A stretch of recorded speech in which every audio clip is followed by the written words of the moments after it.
Bonjour à tous, bienvenue à ce chapitre-là relatif à la formulation des bétons courants et la démarche de durabilité.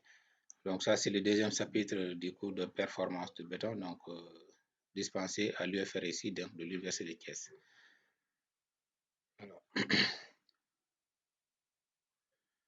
Alors, comme tout chapitre, je commence par vous présenter les références bibliographiques pour vous permettre d'aller chercher des informations complémentaires dont vous aurez besoin, qui ne sont pas dans ce document-là.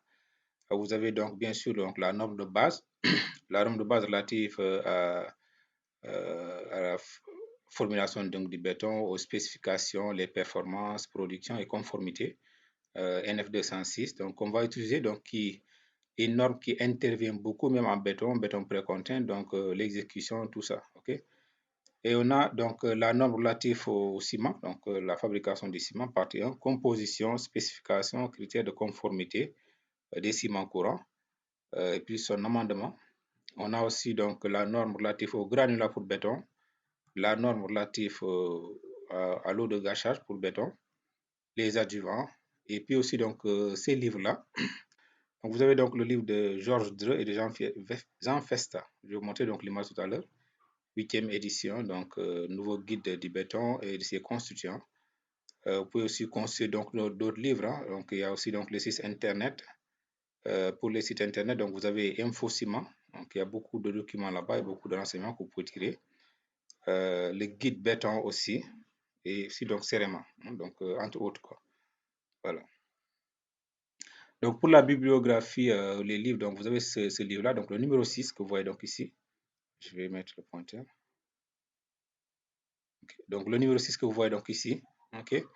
C'est le nouveau guide du béton et de ses constituants, de Georges Dreux et de Jean Festa. Donc, vous pouvez l'acheter. Hein, moi, je dispose de ce livre-là. Il y a aussi le livre, voilà, il y a le grand livre des bétons. Il y a aussi les bétons de haute performance. Donc, ce livre-là, je dispose. Par contre, celui-là, je ne dispose pas. Donc, si je peux avoir le fichier, je vais essayer de chercher sur Internet et vous le donner aussi. OK? Voilà. Donc, voici pour la bibliographie. Donc, voilà. On va passer maintenant à l'avant-propos national de la norme. Donc, en principe, c'est l'avant-propos de toutes les normes, ok? Les eurocodes, les euronormes, ainsi de suite, ok? Alors, le règlement du comité européen impose que les normes européennes adoptées par ses membres soient transformées en normes nationales au plus tard dans les 6 mois après leur ratification et que les normes nationales en contradiction soient annulées. Donc, cela s'explique par le fait que il y avait avant l'avènement de cette norme-là, relative à la spécification du béton, et même des eurocodes aussi, l'eurocode 2 aussi, il y avait les règles. Si je prends le cas de l'eurocode 2, par exemple, en France, il y avait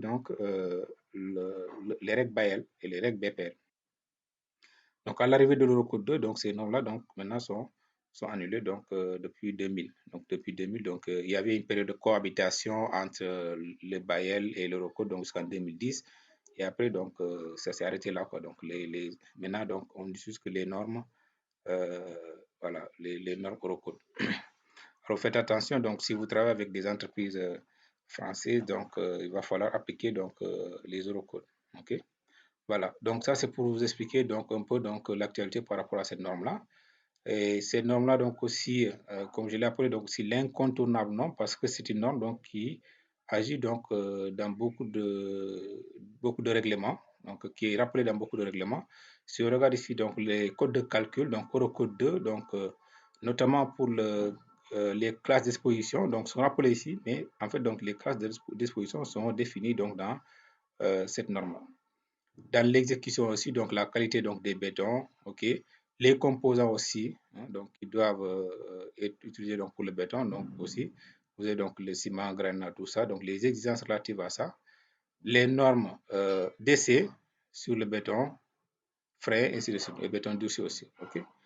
Donc tous font référence à cette norme-là aussi. Alors, principes généraux de formulation.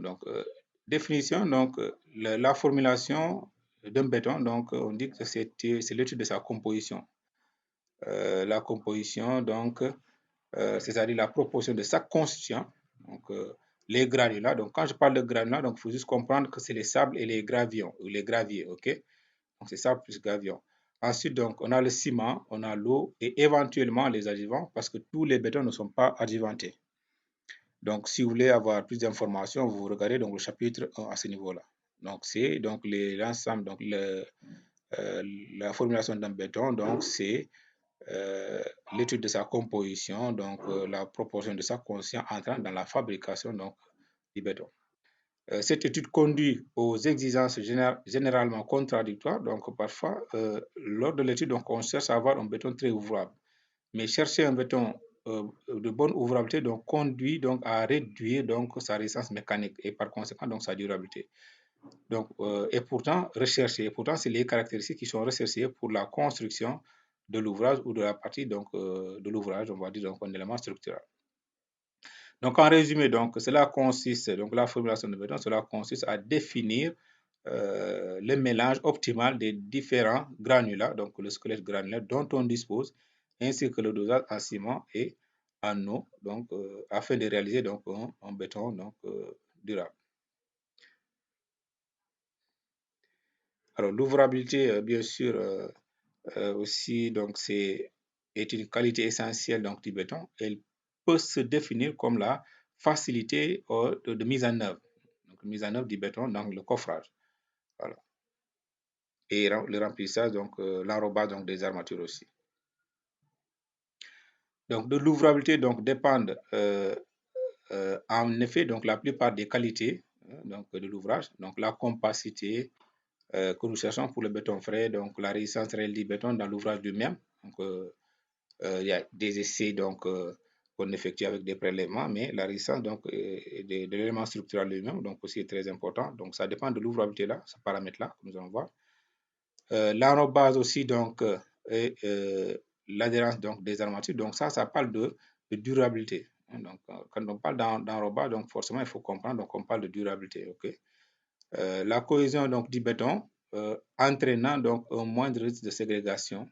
Donc, on va voir donc, aussi donc, les tableaux pour vous expliquer donc, cela. L'effet de parement, donc, le parement, donc le type de parement qu'on cherche pour les bétons, est-ce qu'on cherche un parement lisse, et ainsi de suite. Okay? L'étanchéité, donc aussi donc, par rapport aux agents agressifs. Donc ça résume un peu donc, la compacité donc, du béton. Donc, les structures poreuses, par rapport à l'étanchéité, donc les structures poreuses donc, des bétons, la structure poreuse des bétons est constituée de pores capillaires. Donc, il y a des pores capillaires et des pores d'hydrate. Donc, les pores capillaires, donc ces éléments-là, peuvent être interconnectés. Donc, lorsqu'ils sont interconnectés, donc ça peut entraîner donc la fissuration donc, du béton. Alors, pour diminuer donc la porosité capillaire donc, et son intersection, il faut réduire donc le rapport donc, E sur C et soigner donc la cure. Donc, la cure, on va voir aussi, qui est un élément très essentiel donc, pour la durabilité donc, du béton. Okay? Donc, parce qu'on va voir donc en réalité, donc, lorsque le rapport E sur C est faible, donc ça veut dire que la quantité de ciment va être plus grande et cette quantité de ciment donc, va réagir avec l'humidité donc, pour remplir donc, les pores d'hydrate. Okay? Donc, rendre le béton un peu plus étanche et donc durable. L'ouvrabilité ou la maniabilité donc s'apprécie par ces essais-là, donc des mesures, donc la consistance au cône d'Abrams, donc on appelle donc le slalom test aussi, l'étalement donc à la table à secousse, donc la maniabilité donc définie donc par le laboratoire donc LCPC, l'ouvrabilité donc aussi le test CES donc qui est défini dans la norme NF 206-1. Voilà. Alors ici, par rapport à l'ouvrabilité, donc voyez donc ici, je prends par exemple l'un des facteurs composants, donc le béton. Si je prends par exemple la finesse du sable. Donc, lorsqu'on cherche une bonne ouvrabilité, on vous dit donc qu'il faut avoir un sable plutôt fin. On va voir donc, enfin, on a vu ça donc dans le module de finesse pour les sables, ainsi de suite. Donc, il faut, pour avoir une bonne ouvrabilité, donc il faut un sable plus fin. Alors que pour avoir une bonne résistance, on vous dit qu'il faut plutôt donc des sables grossiers. Okay?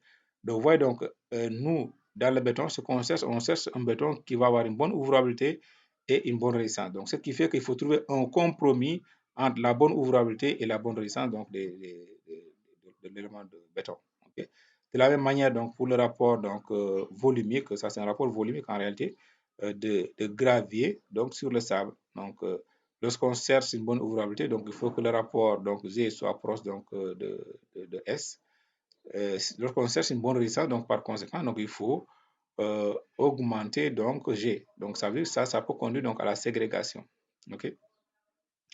Le dosage en eau aussi, si on veut une bonne ouvrabilité, donc il faut augmenter. Et par contre, donc si on veut une bonne résistance, donc il faut diminuer. Ok. Voilà. La granularité donc continue préférable, oui, bien sûr. Donc ça c'est si vous voulez avoir une bonne ouvrabilité, donc il faut une granularité continue. On va voir ça tout de suite. Ok. Discontinu, donc si on veut une bonne résistance, il faut une granularité donc discontinue légèrement préférable. Okay.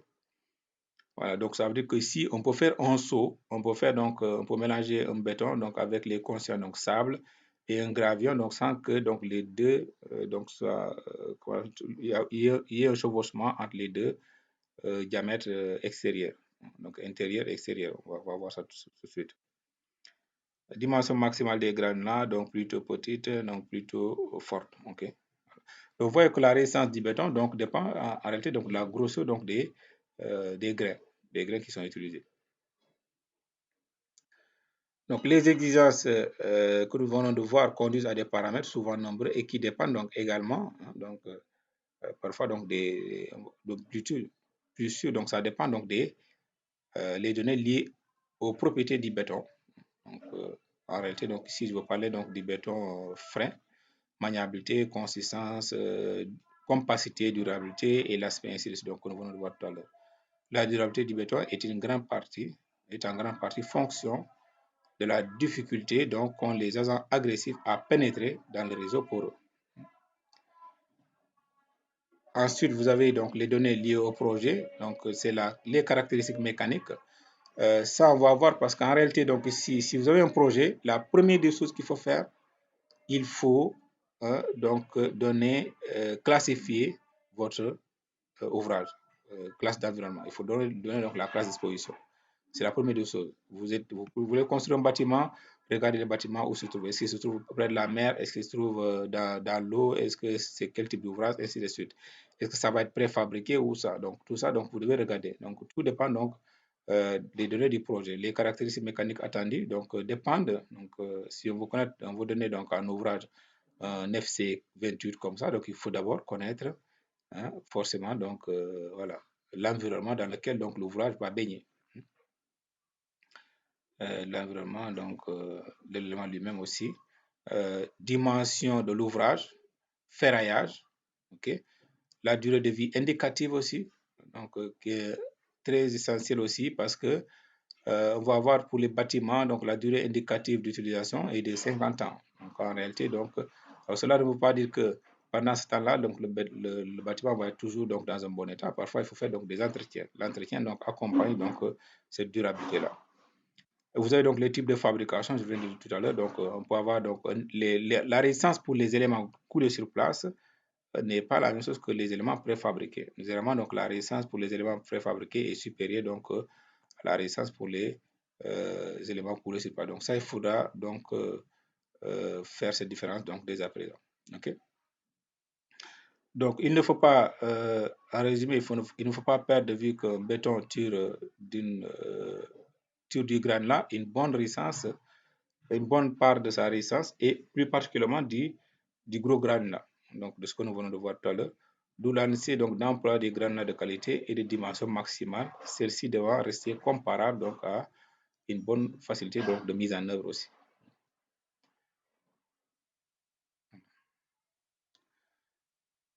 Donc, pour le principe de formulation, donc en réalité, donc, il existe beaucoup de méthodes de formulation.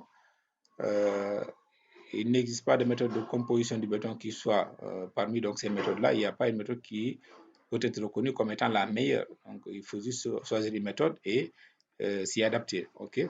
Cependant, on distingue donc deux méthodes de composition principale. Donc, on vient de voir tout à l'heure donc, les méthodes à granularité, donc plutôt, on va voir donc ici, les méthodes à granularité continue Donc, je donne un exemple ici. Donc, ça veut dire que toutes les grosseurs donc, intermédiaires donc, sont représentées du ciment donc, jusqu'au gravier.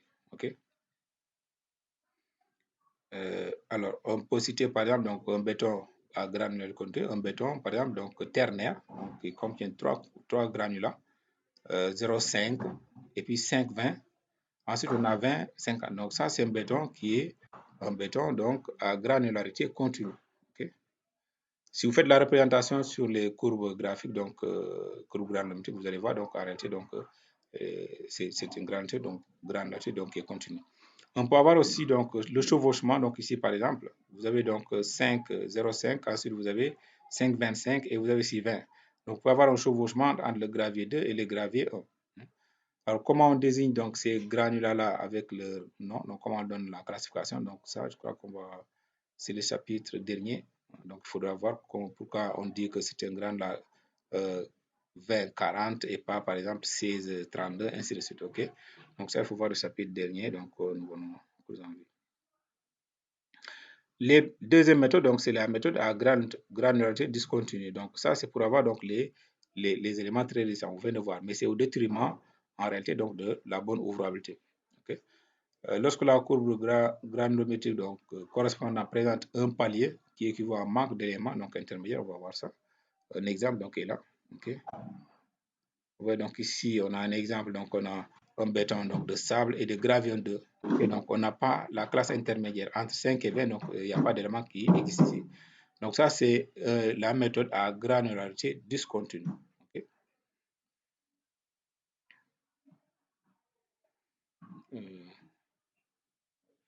Alors, le dosage en ciment, donc oui, c'est vrai que ça intervient là-bas, mais on va voir ça.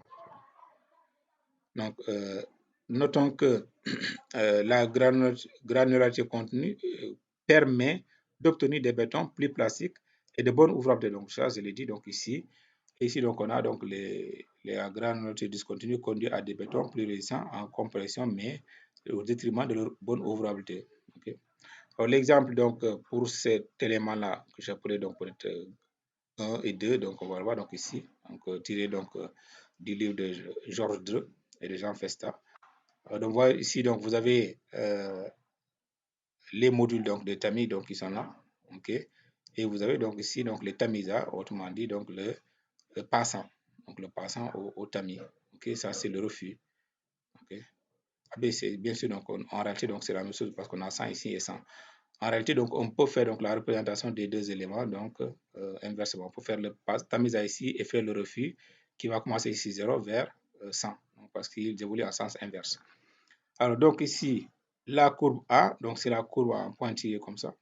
Vous voyez donc la courbe là, et il y a une granularité donc continue par rapport à la courbe B qui présente donc un palier donc ici. Ce palier-là, donc, ça montre juste qu'il y a ces éléments-là sont absents. Donc, les éléments de module 37 jusqu'au module 43. Okay? Donc, ces éléments-là sont absents. Okay? Voilà. Donc, c'est ce qu'on appelle donc la granularité donc continue et la granularité donc discontinue. Si vous le voyez donc sur les graphiques, donc vous pouvez déjà conclure que vous avez un béton donc voilà qui présente donc soit une granularité donc continue, soit une granularité donc discontinue. Voilà. Mais pour avoir une courbe unique qui fait comme ça, il faut faire donc la loi des mélanges. Donc, on va voir ça vers la fin. Donc, pour l'étude de la formulation, donc si les caractéristiques attendues sont la plupart du temps bien définies, donc en réalité, donc si nous avons un projet, donc en réalité, donc on connaît les caractéristiques donc qu'on attend donc de notre ouvrage. Par exemple, donc si j'ai, je sais pas, donc fabrication d'un pont, donc classe d'exposition, je connais tout ça, donc c'est des caractéristiques que je connais. Et je peux dire voici donc la récence que j'attends donc des bétons qui va être formulé pour remplir le coffret donc de cet élément-là et en même temps donc l'ouvrabilité. Donc je peux dire je veux avoir au moins 35 MPa donc au 28e jour d'âge. OK? Alors, si cela est connu, mais la mise en œuvre, donc la mise au point donc, de béton approprié peut s'avérer donc plus délicate. Donc, mettre un béton qui répond donc, vraiment donc, à nos besoins, donc à nos attentes, donc est très difficile à mettre en œuvre. OK? La connaissance des caractéristiques requises pour le béton passe impérativement donc, par la mise au point de compositions qui sont aussi nombreuses que le cas d'emploi donc des bétons. Donc il y a plusieurs compositions, il y a aussi donc en fonction de l'emploi donc du béton. Donc, le béton peut être employé donc pour différents ouvrages et puis pour différents environnements aussi. Cette multiplicité donc constitue donc toute la difficulté donc, de la détermination de la composition optimale. Puisqu'on avait dit donc au départ que on avait défini donc la formulation de béton comme étant donc la recherche donc d'une composition optimale. Donc c'est la raison pour laquelle donc la démarche retenue comporte donc le plus souvent deux phases. Donc pour faire la formulation, nous allons voir donc il y a deux phases. La première phase donc ça va faire donc la phase qui consiste à l'approche d'une composition. On va faire donc l'approche d'une composition et on va voir voilà donc ça est là donc on va voir donc l'approche d'une composition et cette approche là donc a été peut se faire donc soit graphiquement soit ça peut se faire donc expérimentalement. Pour la méthode graphique, donc vous avez les travaux de Bolomé, Abrams, Cohn d'Abrams, vous vous souvenez donc de ça, Faury et Dreux. Et puis il y en a d'autres aussi. On peut avoir aussi donc la méthode expérimentale. Donc la méthode expérimentale, donc ça se fait dans les laboratoires. Il suffit de faire des mélanges et tester donc les exigences que vous voulez avoir sur le béton frais et le béton durci. Donc et puis si ces exigences donc ne marchent pas, donc vous revoyez un peu votre formulation. Ok. Donc ça c'est les méthodes graphiques. Donc ces deux méthodes-là que nous venons de voir, donc conformes donc à la théorie de Kako, donc qui est relative donc à la bonne compacité, donc sont basées sur la composition granulaire donc des mélanges. Donc les connaissances actuelles sur le béton donc ont confirmé donc l'essentiel. La deuxième phase, puisqu'on a vu il y a deux phases, la phase consistant donc à l'approche d'une composition et la deuxième phase consiste à ajuster expérimentalement cette composition en fonction donc des résultats obtenus donc ici. Puisque dans la première phase, donc, nous allons faire donc, une approche, on va faire donc l'approche d'une composition par la méthode graphique avec les tracés donc des granulométries, donc courbes granulométriques, et ainsi de suite. On fait donc la formulation, donc on voit les éléments qui doivent entrer, donc la composition volumique, on fait les mélanges, et ainsi de suite. Et une fois qu'on a fait le béton, donc on va mesurer donc sur le béton frais, donc par exemple les différentes exigences, donc les différentes exigences donc, dont nous souhaitons avoir pour le béton. Ensuite, on va faire des essais aussi sur le béton durci, essentiellement donc la compression. Si les résultats donc, obtenus ne répondent pas aux résultats donc, attendus, donc on va ajuster, on va aller donc, à la deuxième phase qui consiste donc à ajuster expérimentalement cette composition en fonction donc, des résultats obtenus. La même manière, c'est la même manière ici aussi donc, du point de vue donc, expérimental aussi. Donc il faut donc on fait donc ajuster donc par des essais effectués en laboratoire, donc essais d'études ou des essais donc sur chantier. Donc les essais sur chantier, on appelle ça donc les essais de convenance parce que dès que vous démarrez un chantier, généralement vous faites donc de la formulation donc en laboratoire, donc parce que en fonction du cahier de charge, vous allez chercher donc les carrières donc pour chercher donc pour voir où est-ce que vous pouvez vous procurer donc la fourniture de matériaux. Vous allez faire donc l'étude de ces matériaux-là, donc granulométrie, donc résistance à l'UG, donc LA et MDE, ainsi de suite. Et après, donc, vous allez faire donc l'essai en laboratoire pour vérifier donc la résistance. Et cet essai-là, donc ensuite, une fois que ça vous donne à peu près une approche donc, de la composition, vous allez aller sur le site aussi. Vous allez faire donc des essais. Vous faites le mélange, ensuite vous allez toujours faire des essais, donc sur les essais sur le béton frais, les essais sur le béton durci aussi, ok. Et vous allez toujours les contrôler, ok. Voilà. Donc, on constate que la méthode d'optimisation du squelette granulaire proposée par la littérature, donc les méthodes plutôt, donc sont nombreuses, hein, donc il y a beaucoup de méthodes. Ils aboutissent donc à des dosages volumétriques ou de préférence pondéreux. Alors, généralement, donc c'est des dosages volumétriques. Si vous regardez les courbes granulométriques, donc on va le voir plus loin, mais les quantités d'eau qui sont données, c'est des quantités volumétriques, ok? Parfois, ça peut donner donc un pourcentage pondéré, un pourcentage, donc dire que par exemple, le gravier représente donc 30%, donc voilà, donc des éléments conscients, donc ça peut donner comme ça, ou bien ça peut donner en dosage volumétrique. On vous dit par exemple, le gravier pour un mètre cube, on a besoin de 800 litres, ainsi de suite. Okay? Les résultats de contrôle, donc résistance ou caractéristiques, autres caractéristiques, ne sont pas très différents donc, selon les méthodes, d'une méthode à l'autre, dans la mesure où ils sont exécutés sérieusement et suivant donc, un processus analogue. Okay? Donc, il faut une bonne application. Donc, ça. C'est pourquoi donc, il conviendra donc, de différencier, donc, de vérifier donc, les formulations par des essais de convenance. Okay? Donc, il faut toujours faire donc, les essais de convenance donc, sur chantier. OK? Voilà. Quitte à ajuster donc les proportions si non-satisfaction des résultats attendus. C'est pourquoi il ne faut pas s'attacher donc à un caractère intangible aux résultats donnés par une méthode ou une autre. OK? Il ne faut pas croire que la méthode de la formation que je donne avec une telle méthode donc, est la meilleure, donc ça n'a pas de défaut. Ça, il faut être vraiment prudent. L'étude de la formulation, donc toujours le but de l'étude de la composition est de déterminer simultanément un béton résistant avec une bonne ouvrabilité. Donc, il faut trouver un compromis entre les deux paramètres donc, qui évoluent donc, en sens inverse. À cela s'ajoutent donc d'autres critères tels que l'étanchéité, la qualité du parement, l'enrobage, tout ça. Donc, il y a d'autres paramètres donc, qui s'ajoutent à ça aussi. Alors, vous avez donc à la fin du 19e siècle, vous avez Ferré, qui a établi une formule fondamentale permettant donc de calculer la résistance donc, du béton en fonction du dosage en ciment, de la quantité d'eau et des granules. Okay, donc, et la qualité même des granules. Donc, vous avez donc sa formule là. Vous voyez donc ici, vous avez donc le ciment, vous avez l'eau et vous avez éventuellement donc, le volume des vides, puisqu'on a parlé que le béton comporte donc une porosité. Donc, cette porosité, donc c'est des vides. Ensuite, vous avez le coefficient K qui dépend donc de la qualité donc, des graines là, coefficient caractéristique des graines là et du ciment utilisé aussi. Donc ça c'est Ferré. Ensuite on a Bolomé a également établi une formule définissant donc la corrélation entre la résistance du mortier normalisé et celle du béton. Donc voilà, donc voici la formule. Alors sur cette formule là vous avez sigma C prime. En réalité donc sigma C prime donc c'est une majoration donc de la résistance cherchée. J'aurais dû mettre donc ici comme on appelle FCK, donc pour l'eurocode, donc désignation suivant l'eurocode. J'aurais dû mettre ici donc FCK.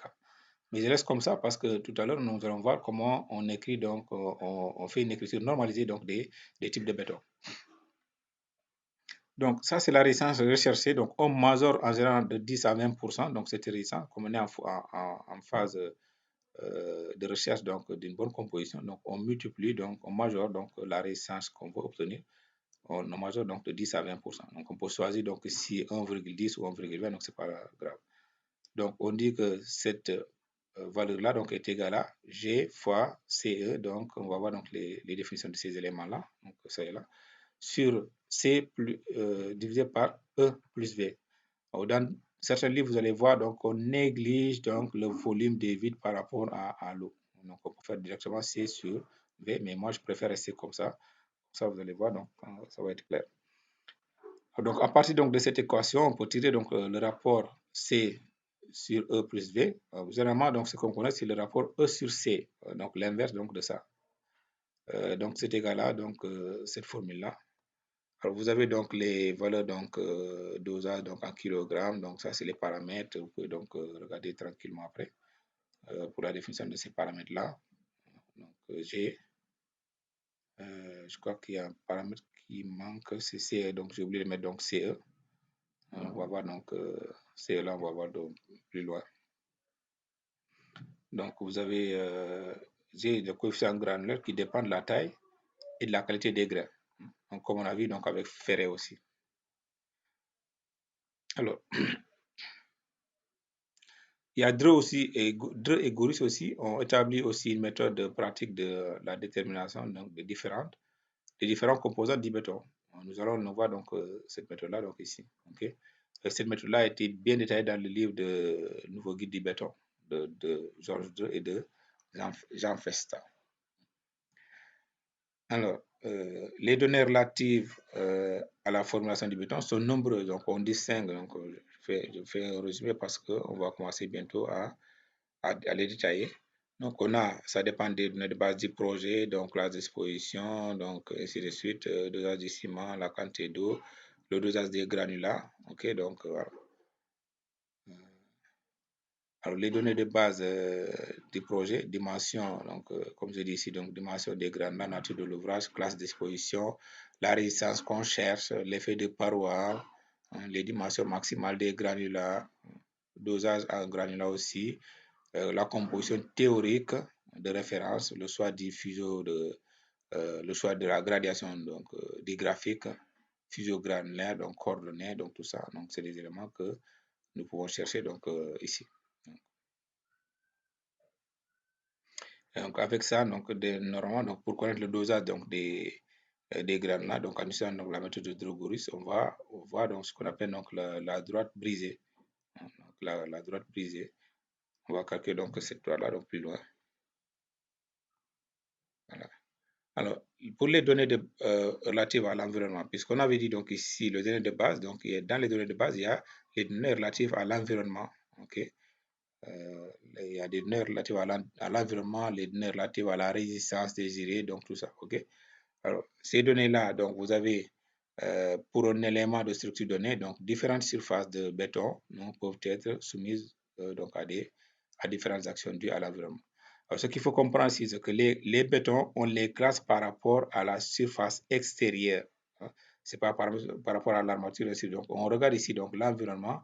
Donc, c'est si le béton est attaqué, donc il va toujours être attaqué donc là des surfaces extérieures. Donc, on regarde donc ici quels sont les éléments qui sont en contact avec la surface extérieure donc, du béton. C'est ce qui va nous donner donc de permettre donc de faire donc la classification selon l'Eurocode. Donc, ces actions dues à l'environnement sur les surfaces du béton sont réparties en 18 classes. Donc, en réalité, donc, on a 6 classes. On a 6 classes, mais parmi les 6 classes-là, on a des sous-classes. Hein. Donc, on va voir ça tout de suite. Et voilà, donc ça est là. Donc, on a donc les 6 classes sont là. Donc, la classe X0, X0, CDS, FA. Okay? Donc, XC, XD, XS, XF et XA. Alors, normalement, donc, quand vous regardez comme ça, c'est par ordre de sévérité croissante. Hein. Donc, ça veut dire que ces classes-là donc, sont encore plus sévères que ces classes-là. Même pour le dosage en ciment, je crois qu'on va voir ça donc après. Vous allez voir qu'en réalité, donc, le dosage en ciment, hein, donc la résistance aussi désirée pour ces classes-là est toujours plus élevée que les autres classes. Donc, la classification, c'est par ordre de sévérité croissante. Nous allons le voir.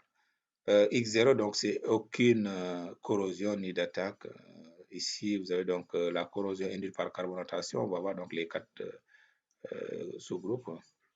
Ensuite, la corrosion induite par les chlorures ayant une origine autre que marine.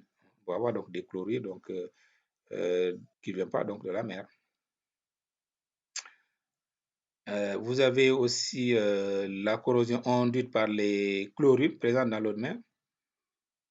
Les attaques, donc on a deux types d'attaques. Vous avez donc les attaques gel-dégel avec ou sans donc agent de déverglaçage. Donc ici, on va voir donc en réalité que les classes d'exposition XF2 et XF4 donc, sont des attaques donc, qui sont liées donc, à la présence d'un agent de déverglaçage. On va voir ça. Et les attaques chimiques aussi. Donc, donc pour les surfaces de béton soumises à la corrosion, donc on nous dit donc ici surface de béton soumise à la corrosion induite par carbonatation. Donc, il y a les 4 classes sont là. Donc, les 4 classes sont là. Donc, si vous regardez donc ici, on a dit en réalité que la description de l'environnement, donc je ne viens pas en arrière pour que vous compreniez. On peut avoir donc ici X1, donc c'est un environnement sec ou humide en permanence. Donc, quand on parle de sec, donc ça veut dire qu'il y a forcément la présence de l'air. Donc, la présence de l'air donc induit donc la présence de CO2. OK? L'oxygène aussi. Ou d'humidité donc en permanence. Donc, ça veut dire qu'il y a présence donc de l'eau, H2O. OK? Donc, cette classe-là, donc, la corrosion induite par carbonatation, c'est lorsqu'il y a présence d'air et lorsqu'il y a présence d'eau en contact donc, avec la surface extérieure du béton. Ce que vous voyez donc ici, donc j'ai mis présence d'eau et de CO2. Okay? Alors, la carbonatation du béton par le gaz carbonique de l'air, mais ça, aussi, ça peut se faire aussi donc, avec l'eau. Donc ici, vous avez regardez, donc vous avez cette équation chimique, vous avez donc la portlandite, donc ici donc du ciment, qui réagit donc avec le CO2 et on obtient donc ici donc les calcites. Donc, c'est le calcite-là qui va faire baisser d'ailleurs donc le pH donc, de notre béton. Puisque le béton, au départ, donc, est une solution basique. Donc, le fait qu'il soit une solution basique, donc, ça le protège contre la corrosion donc, extérieure, donc la diffusion donc, des ions chlorures. Nous allons voir ça.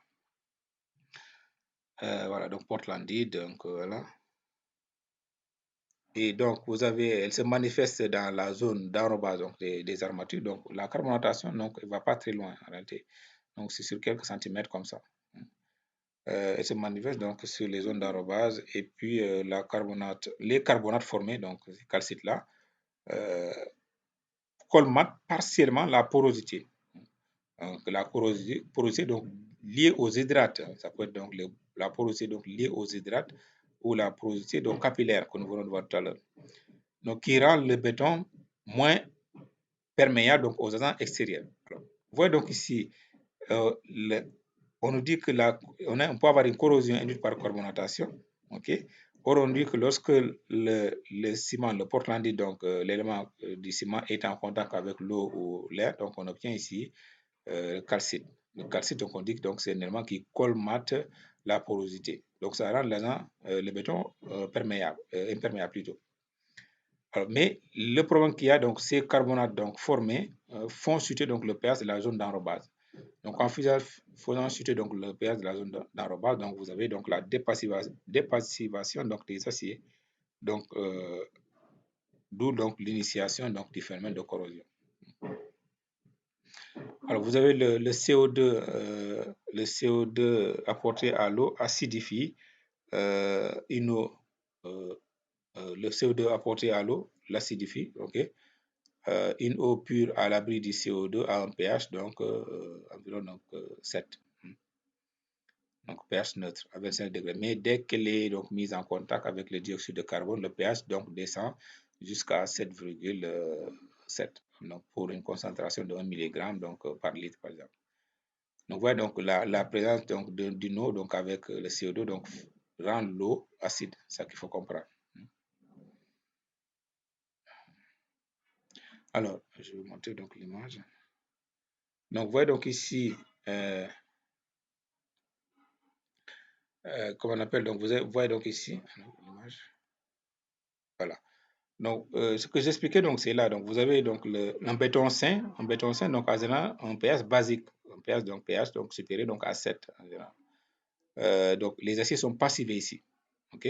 Donc, vous voyez donc le CO2, mais le CO2 en attaquant donc ici, il va dépassiver, donc il va faire chuter donc le pH ici, donc jusqu'à 9. Et en faisant chuter donc le pH, donc il permet donc aux ions chlorures donc d'entrer donc à l'intérieur, ce qu'on appelle donc la corrosion donc par carbonatation. Okay? Vous avez donc une dépassivation donc de l'acier car le pH du béton donc a diminué. Et vous avez donc la formation de la rouille. Alors, sur la rouille, donc, la formation de la rouille, ça s'accompagne d'une augmentation volumique. Et cette augmentation volumique donc, va pousser le béton à l'extérieur. Donc, le béton résiste mal à la traction, donc vous allez observer donc, des fissures. Comme ça qu'il faut le comprendre. Okay?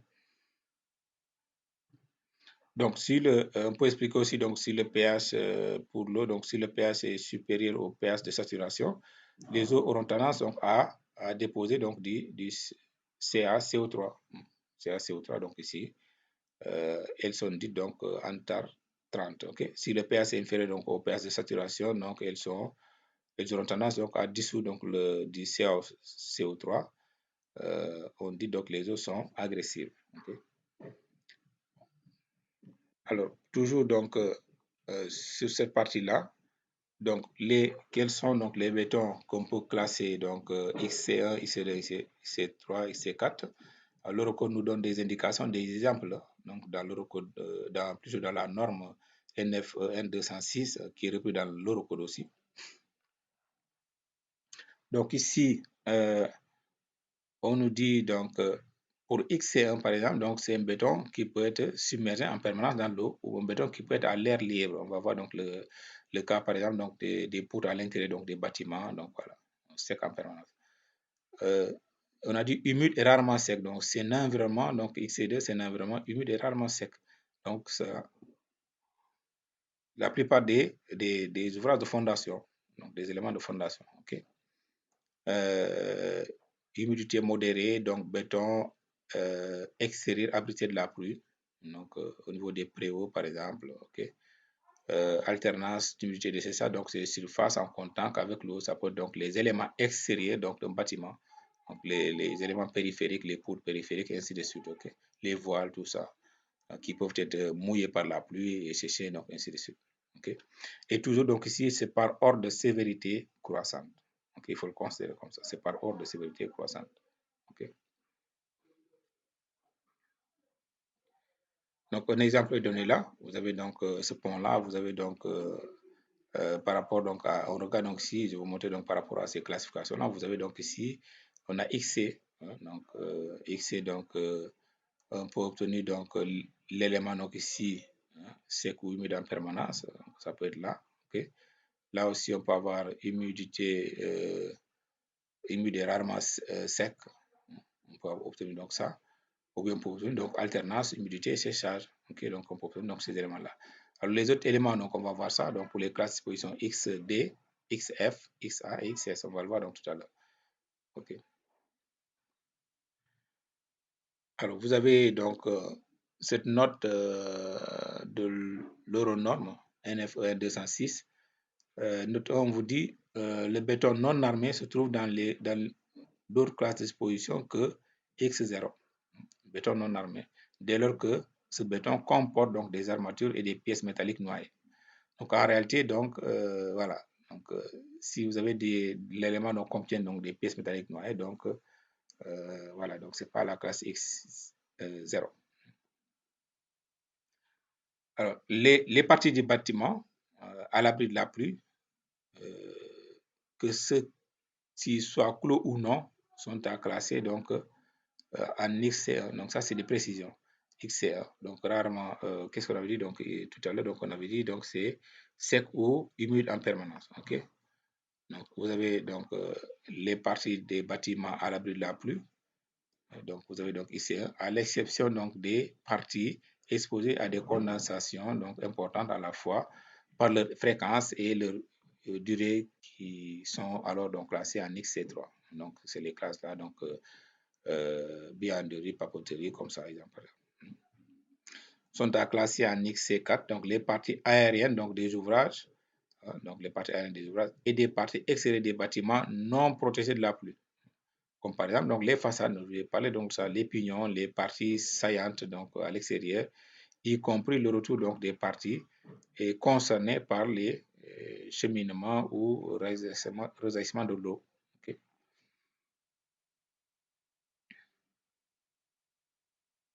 Alors, une parenthèse que j'ai oublié, donc, voilà, donc, quand on a parlé de carbonatation, donc en réalité, la carbonatation permet donc d'accroître la résistance mécanique des bétons et de rendre le matériau donc plus stable chimiquement vis-à-vis des réactions de gonflement, réactions sulfatiques et ainsi de suite. Donc, ça, c'est l'avantage donc, de la carbonatation.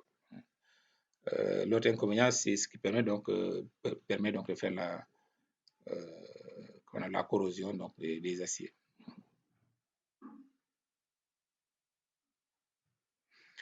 Okay. Donc, on a ici ces éléments-là aussi, donc un exemple. Donc, ici, alors, ce qui m'intéresse en réalité, donc, c'est le XC3, mais on va voir aussi des autres classes, hein, donc, ces classes-là. OK. XC3, donc XS. OK. Donc, ça, vous pouvez regarder, donc, vous pouvez vous exercer donc, par rapport à quand on termine donc, cette partie-là relative aux classes d'exposition. Alors, vous pouvez venir donc, sur cette partie-là et essayer donc différents éléments donc surface du béton aussi. Vous pouvez essayer donc de les classer donc suivant donc les classes d'exposition donc Eurocode européenne. Donc l'autre classe d'exposition donc c'est la corrosion induite donc par lésion chlorure. Donc on a trois types de corrosion: corrosion par carbonatation, corrosion induite par lésion chlorure et corrosion induite par lésion chlorure autre que celle donc de l'eau de mer. Ici on est le cas donc des ions présents dans l'eau de mer. Ok, donc on est là. Alors ici on a trois sous-classes. Vous avez donc la sous-classe XS1, la sous-classe XS2 et la sous-classe XS3. Donc ici, on vous dit donc c'est les classes, on vous dit donc c'est les éléments exposés à l'air véhiculant de sel marin, donc mais pas en contact direct avec l'eau de mer. Donc, ça veut dire que c'est des éléments qui se situent donc près donc des, on va dire donc de la mer, mais qui ne sont pas à l'intérieur. C'est des habitations, ça peut être des habitations, ça peut être donc des ouvrages d'art, ainsi de suite, mais qui ne sont pas en contact direct donc avec l'eau de mer. Donc, ils reçoivent uniquement donc l'embrun marin. Voilà, donc ça est là. Donc, vous avez donc ici les zones côtières, les éléments qui se situent dans les zones côtières. Ici, pour XS2, on a dit immergés en permanence. Donc, c'est les éléments qui sont immergés en permanence dans la mer, donc dans une mer salée. OK?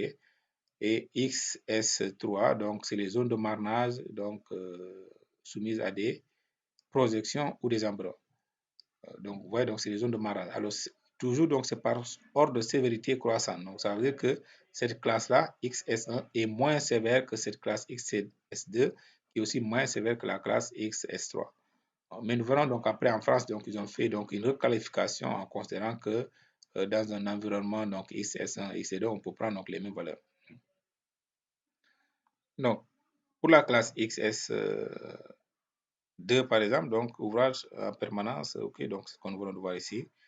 Donc, XS3, donc, c'est des éléments comme ça. Donc, zone de marnage, zone partie soumise à des projections d'eau, de mer, partie soumise à des embruns aussi. OK? À condition que la distance donc, par rapport à la mer donc, soit très faible. Ici, c'est les environnements. Donc, on a donc l'élément est un peu éloigné de la mer.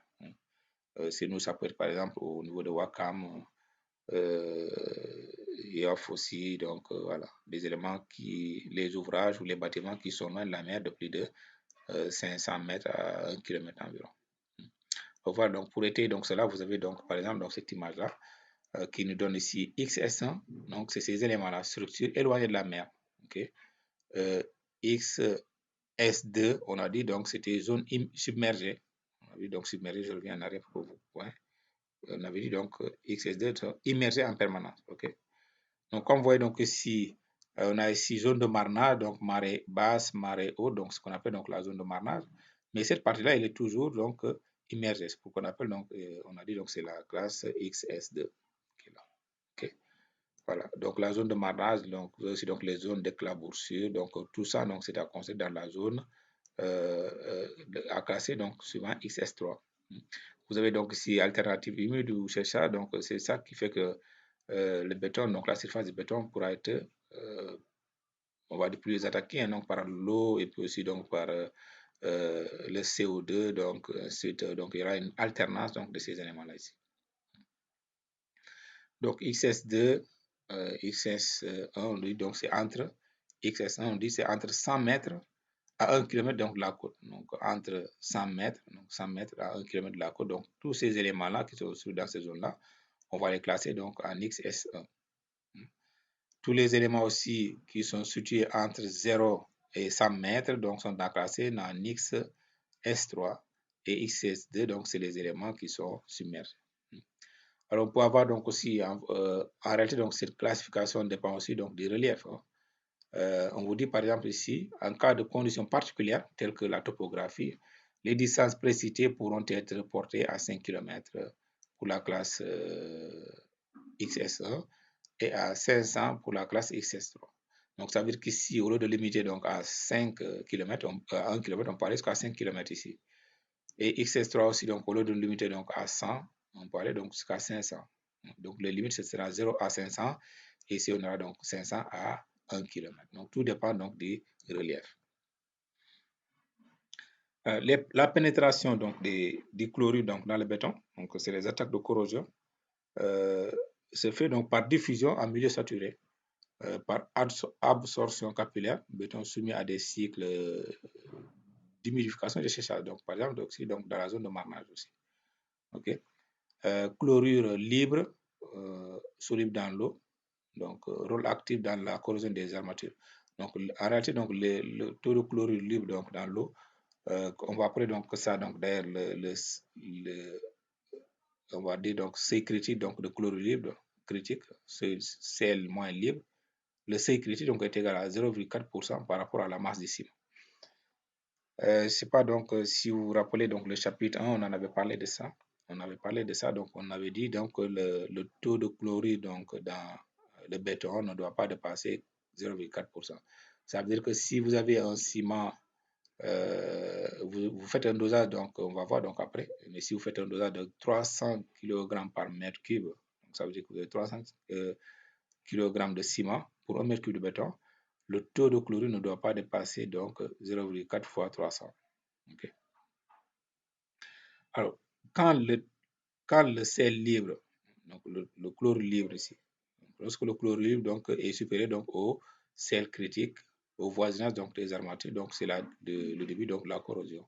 Donc, ce qu'il faudra, donc, c'est limiter donc, le taux de chlorure libre dans tous les cas.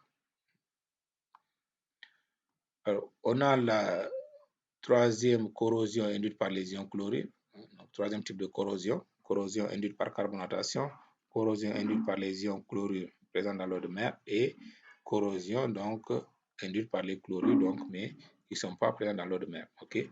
Origine autre que marine. Là aussi, on a 3 classes. Vous avez humidité modérée, XD2, humide rarement sec, XD3, alternative d'humidité de séchage. L'exemple qu'on a donné ici, donc, c'est par exemple des chlorures transportés par des voies aériennes, okay, mais qui n'ont pas donc origine marine. Les chlorures présentes dans les piscines, donc l'eau des piscines, les eaux industrielles contenant donc aussi des chlorures, donc, qui sont en contact avec la surface du béton. Ça peut être donc l'eau des caniveaux, ainsi de suite. Alternance, humidité de séchage, donc les chauchées. On a les chauchées, donc les dalles de parc de stationnement de véhicules. Okay. Alors, on nous dit donc si pour les parcs de stationnement de véhicules, sauf spécification courante, ne sont considérés par la classe XD3, hein, que les parties supérieures donc des dalles et rampes exposées directement donc aux agents de déverglaçage.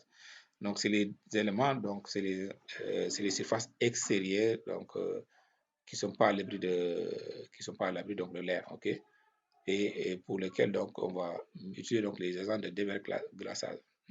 Les agents de déverglaçage, on va les voir donc dans la classe disposition XF tout à l'heure. Et ne comportant pas de revêtement pouvant assurer donc la protection. Ouais, donc ici, c'est juste une assimilation. Donc, les parcs de stationnement de véhicules, sauf spécification contraire, ne sont concernés par la classe d'exposition XD3 que les parties supérieures donc des dalles et des rampes exposées directement aux agents de déverglaçage et ne comportant pas de revêtement pouvant assurer donc la protection. Donc, en fait, c'est la surface de béton où il n'y a pas de protection, il n'y a pas de carrelage, il n'y a rien. Donc, c'est directement en contact donc, avec l'agent de déverglaçage. Voilà. Donc, les classes XF2 et XF3 couvrent donc les risques de corrosion liés aux chlorures véhiculés donc, par les sels de déverglaçage. Donc, les agents de déverglaçage contiennent donc des sels. Il n'est donc pas nécessaire donc, de leur combiner donc, avec les classes XD pour s'en prémunir. Donc ici, donc, si vous avez un élément donc, en surface extérieure et qui peut suivre donc l'agence de déverglaçage, donc on vous dit notamment donc il faut utiliser donc les classifications XF2 et XF4 qui tiennent compte donc de cette classe-là, donc les classes XT. Alors l'attaque deuxième type, enfin, maintenant on a terminé par les corrosions, donc on va entamer donc les attaques chimiques. Les attaques, il y a attaque d'abord sur physique sur le béton. On a donc les attaques gel-dégel. Alors, le gel modéré ou gel faible, donc on va voir pourquoi on dit modéré ou faible. Donc, gel sévère aussi, donc on va voir. Ici, vous avez, voilà, donc sans sel de déverglaçage avec sel de déverglaçage, ok? Voilà.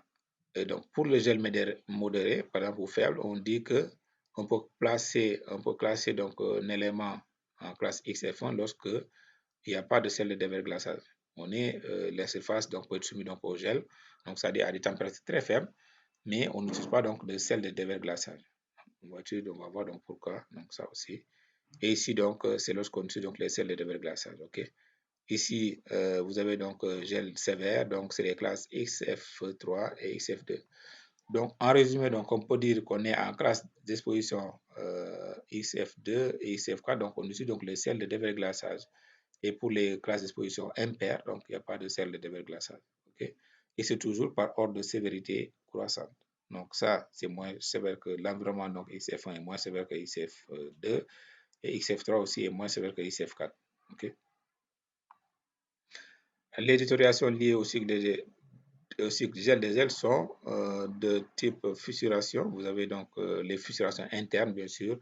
Donc l'eau qui est à l'intérieur du béton, donc en se refroidissant, donc en solidifiant, donc par rapport à la température, donc va augmenter de volume. Donc en augmentant de volume, donc il va pousser, donc il va créer donc des fissurations internes donc, dans le béton.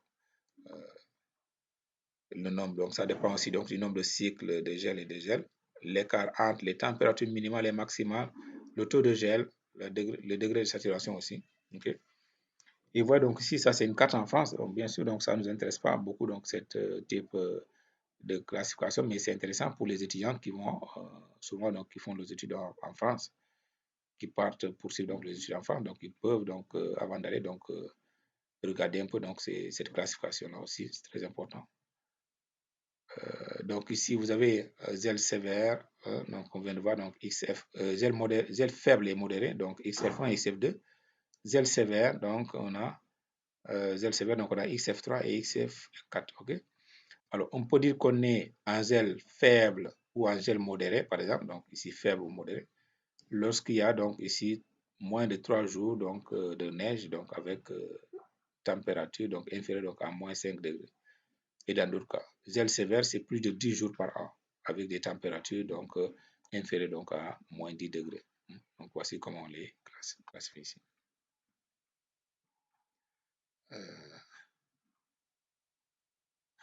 Voilà. Les cartes de salage aussi, donc vous avez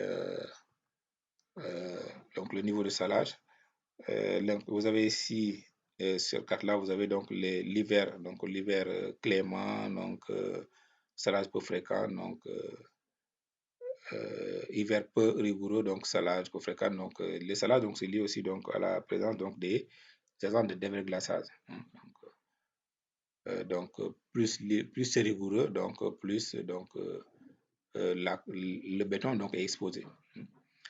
Et si on prend par exemple donc salage peu fréquent, donc salage peu fréquent, donc ici on vous dit que le nombre de jours donc de salage est inférieur donc à 10. Le nombre de jours moyen annuel donc du nombre n étant la moyenne annuelle donc du nombre de jours de salage. Ok. Cette n est inférieure à 10.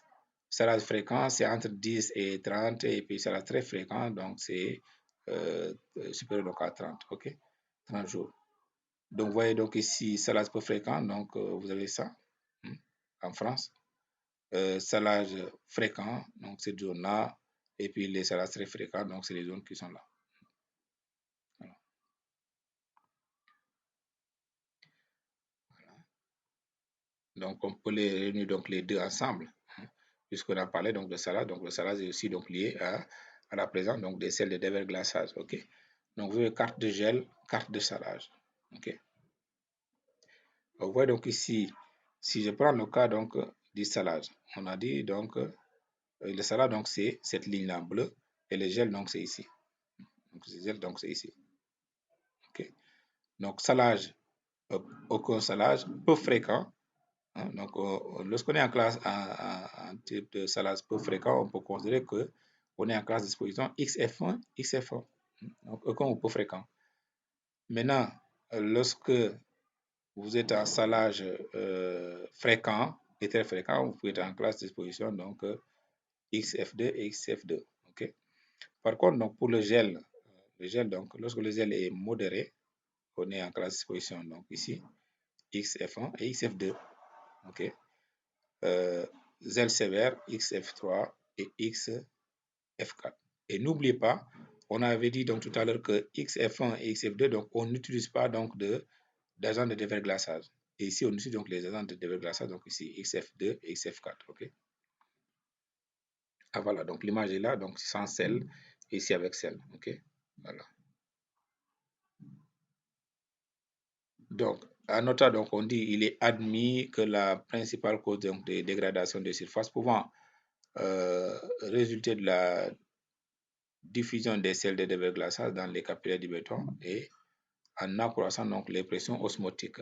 Donc, dernier type d'attaque, donc c'est les attaques les surfaces de béton donc soumises aux attaques chimiques. Aux attaques chimiques, donc on peut les mesurer par rapport à l'agressivité donc des sols. On peut le mesurer donc aussi par rapport à l'eau, ok, par rapport au pH, ainsi de suite. Donc on a aussi ici 3 classes. Vous avez donc XA1, attaque chimique faiblement agressif. Donc vous avez attaque chimique moyennement agressif, attaque chimique fortement agressive XA. Toujours, comme je l'ai dit, c'est par ordre de sévérité croissante. Okay.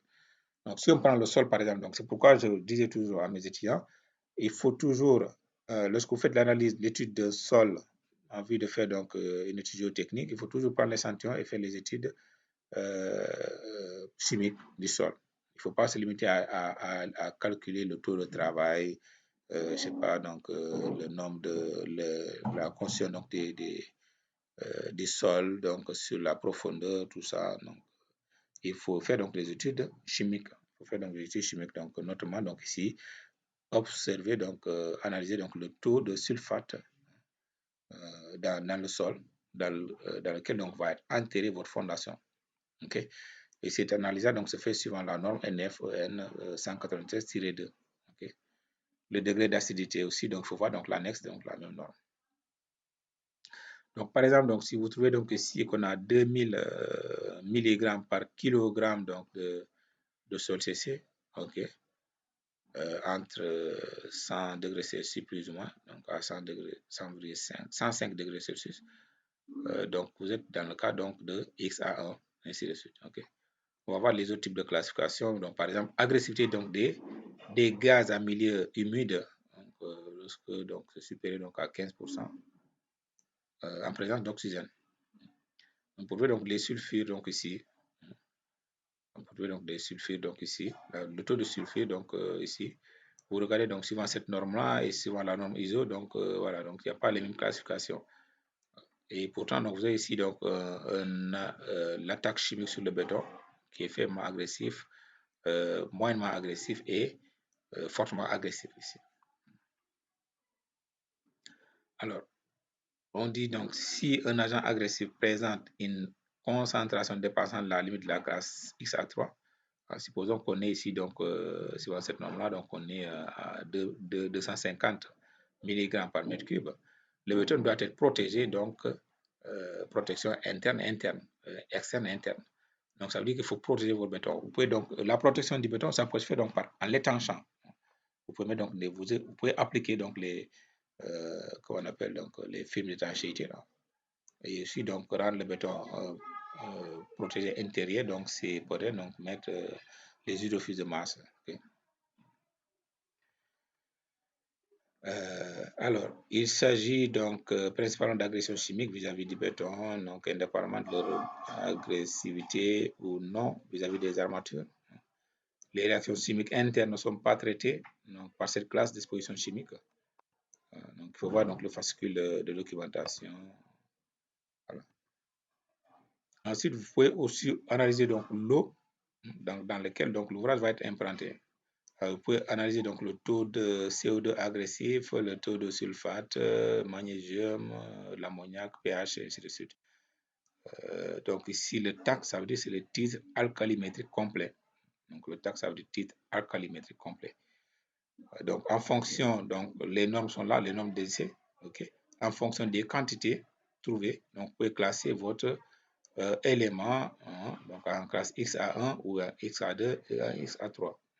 Donc ce tableau-là, c'est très important, donc il faut aussi donc, le prendre, il faut bien noter ce tableau-là. Et comme je l'ai dit, donc, lorsque vous faites l'étude des fondations, donc les éléments qui vont être en contact avec l'eau, il faut toujours faire donc l'analyse. Il faut toujours faire donc l'analyse, ainsi de suite. Donc cela veut dire que pour un même élément, vous pouvez donc le classer en XC d'abord, parce qu'il est en contact avec l'eau ou l'air.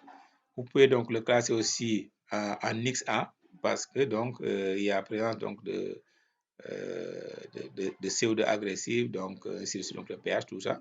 Donc un même élément peut avoir donc 2 ou 3 types de classification. Mais quand vous trouvez un élément qui est classé suivant XC, XS et XA par exemple, vous allez prendre donc la classe la plus sévère. Donc la classe la plus sévère, donc nous allons voir donc, ça tout à l'heure, parce qu'en fonction des classes les plus sévères, vous verrez les résistances demandées pour chaque classe donc ne sera pas les mêmes choses. Okay? Plus la classe est sévère, plus la résistance du béton au 28e jour d'âge est plus élevée.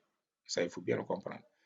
Entre XA3 et XA2, par exemple, on peut ne pas avoir donc le même résistance. Donc, si on a ici 30, ici on va obtenir donc 35 par exemple. Ici on peut obtenir donc ici 40 et ainsi de suite. Okay?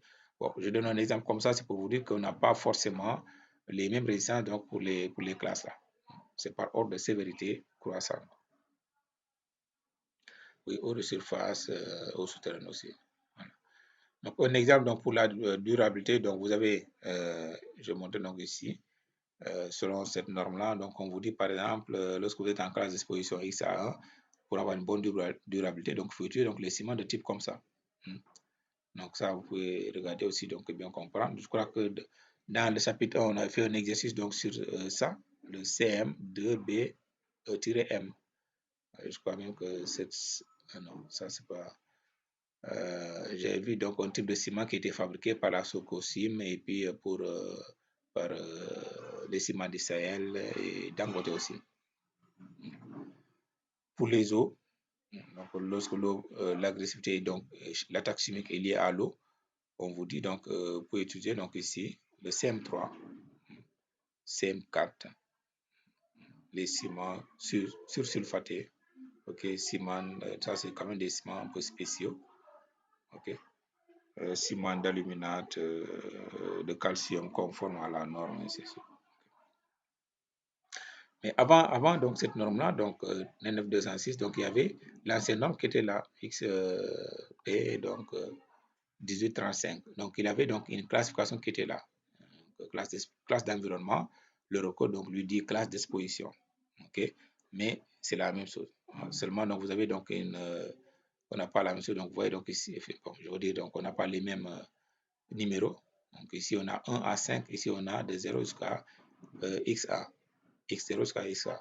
Après on va voir dans un tableau qui montre donc la correspondance entre ces classes-là et ces classes européennes. Donc ici, vous pouvez remarquer que les classes d'exposition particulière, c'est XF, XD et XA. Okay. Voilà.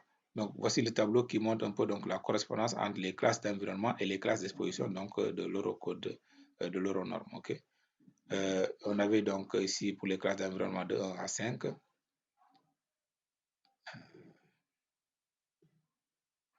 Donc 1, ça correspond à X0, XC1. 2, vous avez XC2 jusqu'à XF3. Classe d'environnement 3, donc c'est la classe d'exposition. XF4, ainsi de suite, donc ça XS1. La classe d'environnement 4, ça correspond à XS2 et XS3.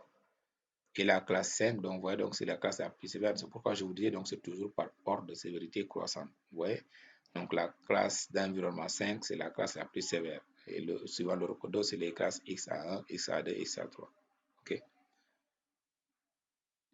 Alors, le fascicule de documentation P18, P18 donc 11, aussi, donc la manière ici a fait donc une classification, on va dire donc pour une bonne durabilité, donc a proposé les types de ciments en fonction donc des environnements qu'on peut rencontrer.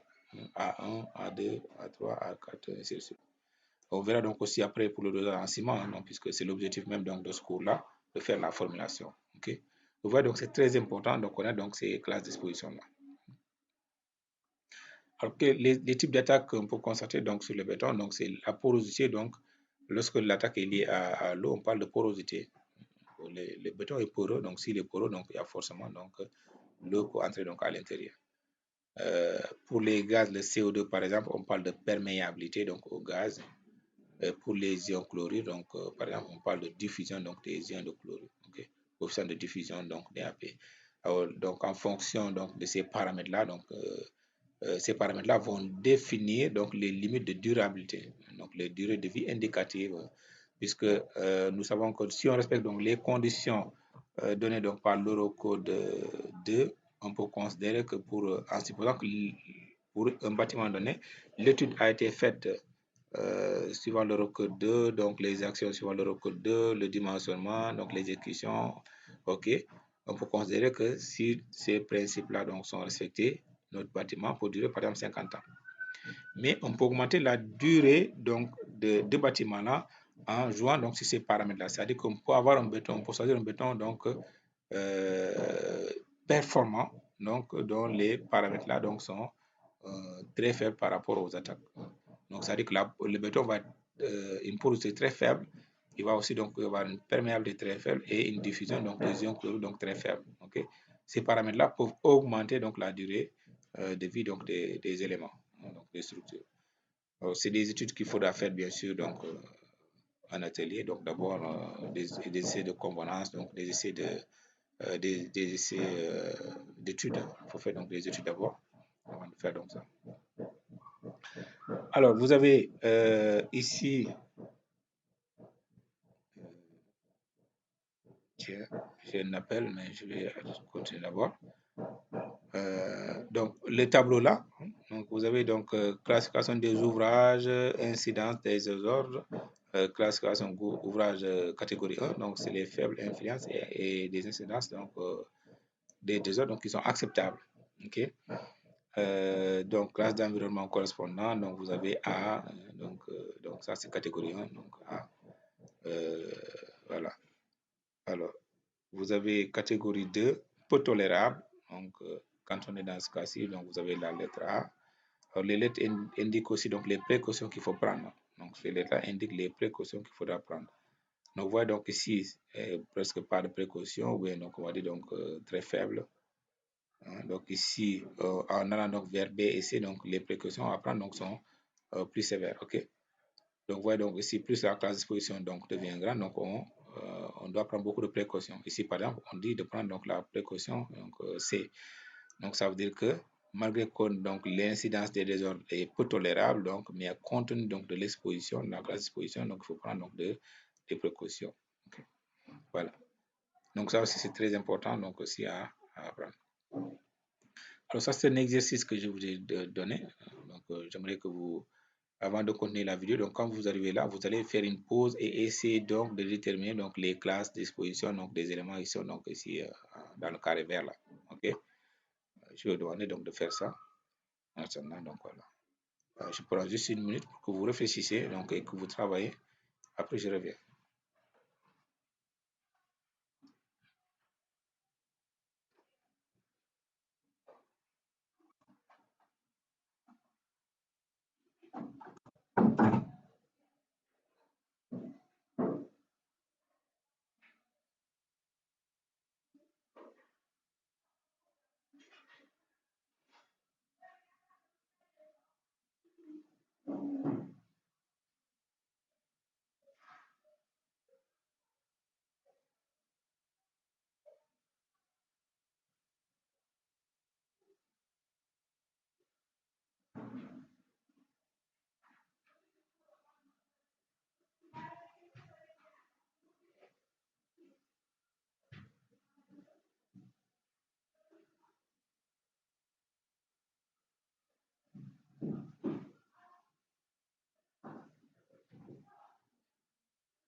Allez, c'est parti.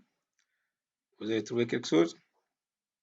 Bon, il faut revenir un peu en arrière donc pour voir donc les différentes classes d'exposition, donc les 5 classes, je ne parle pas de la classe X0. Vous regardez et puis vous essayez de classer. Vous avez donc une classe d'exposition donc à chaque élément structurel donc, qui est indiqué donc ici par les flèches.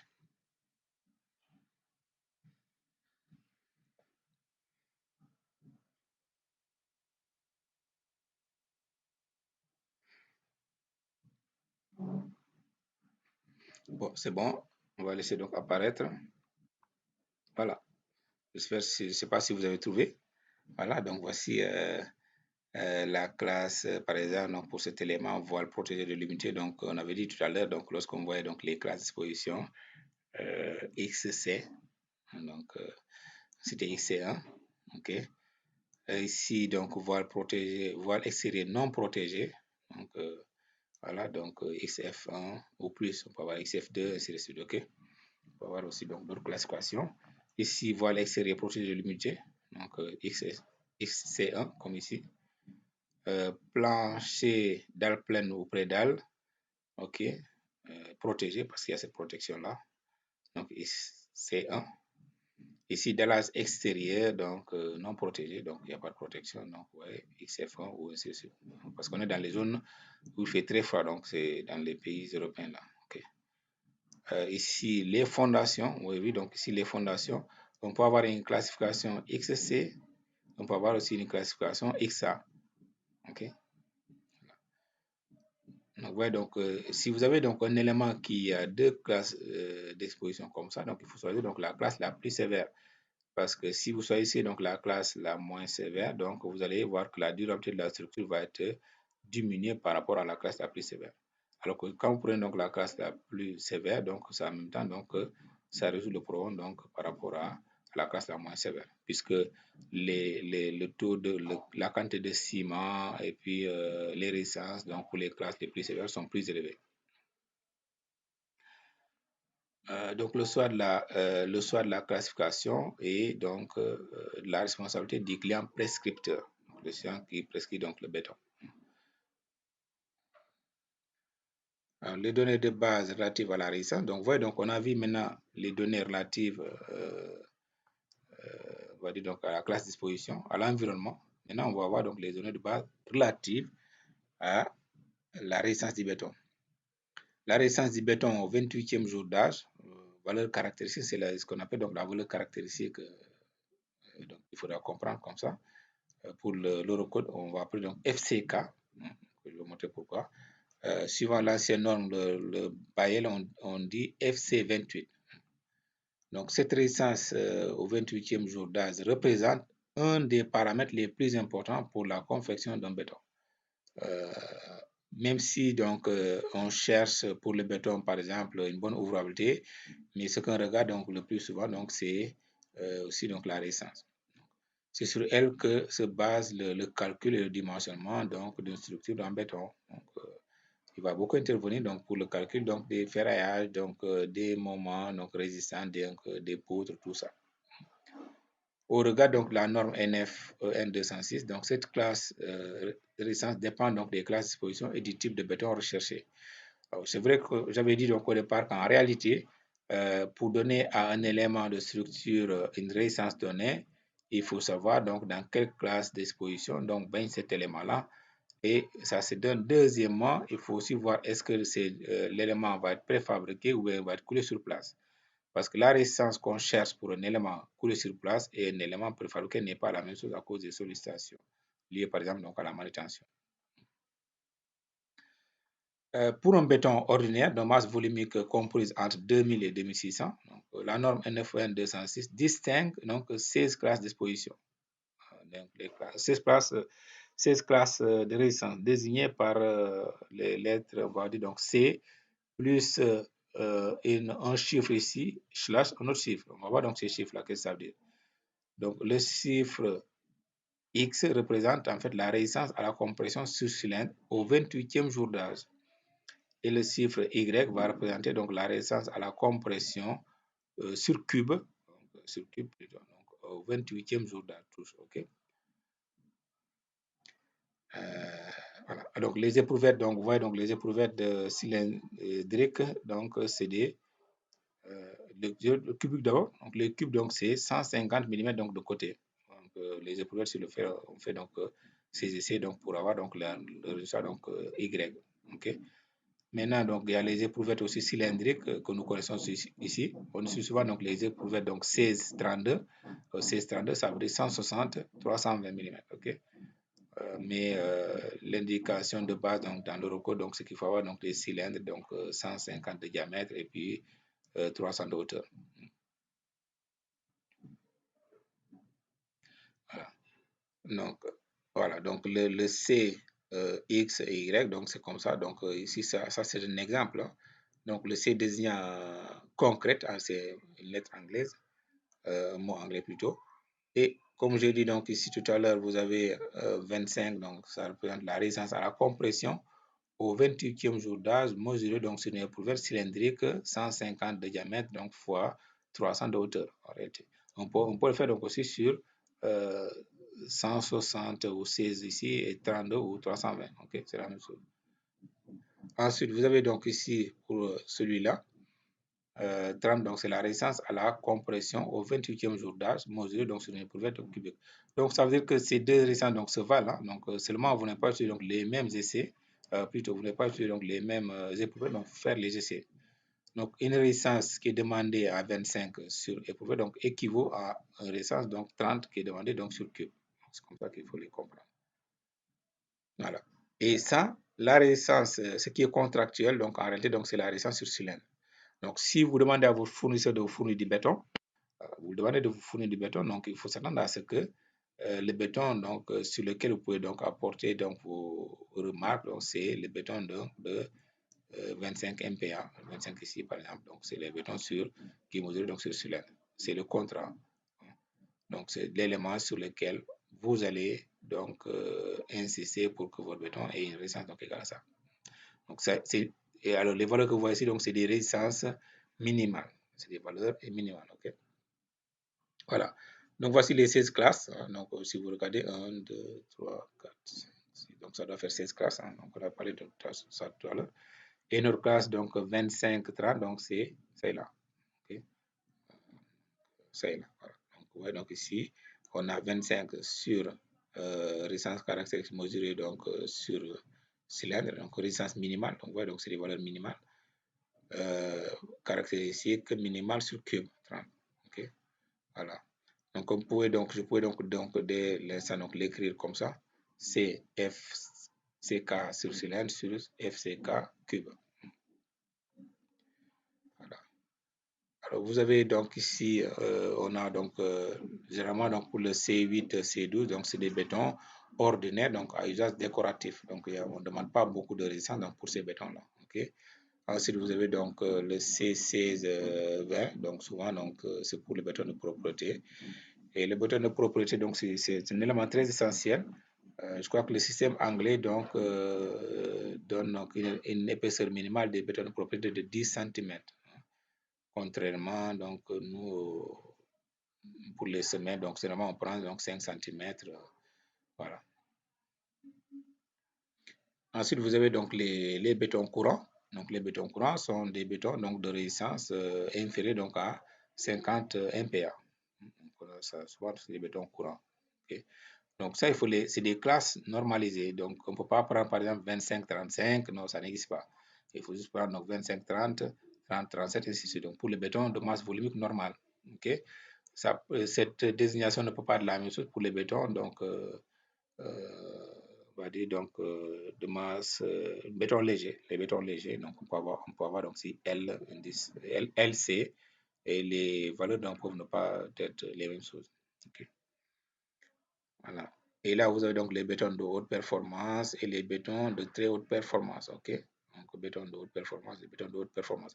Donc vous voyez donc si vous avez un ouvrage donc au départ dont on cherchait une résistance donc est égale à 50 MPa par exemple et que vous obtenez donc une résistance donc est égale à 90 MPa ou bien 100 MPa. Ok.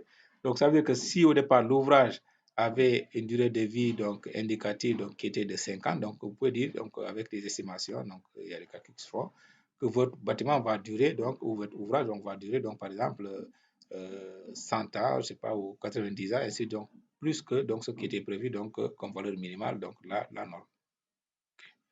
Voilà. Donc, on va voir donc les éprouvettes. Donc, ça aussi, c'est très essentiel. Donc, les types d'éprouvettes qu'on peut voir donc, sur le marché. Okay. Alors, ça aussi, c'est très important.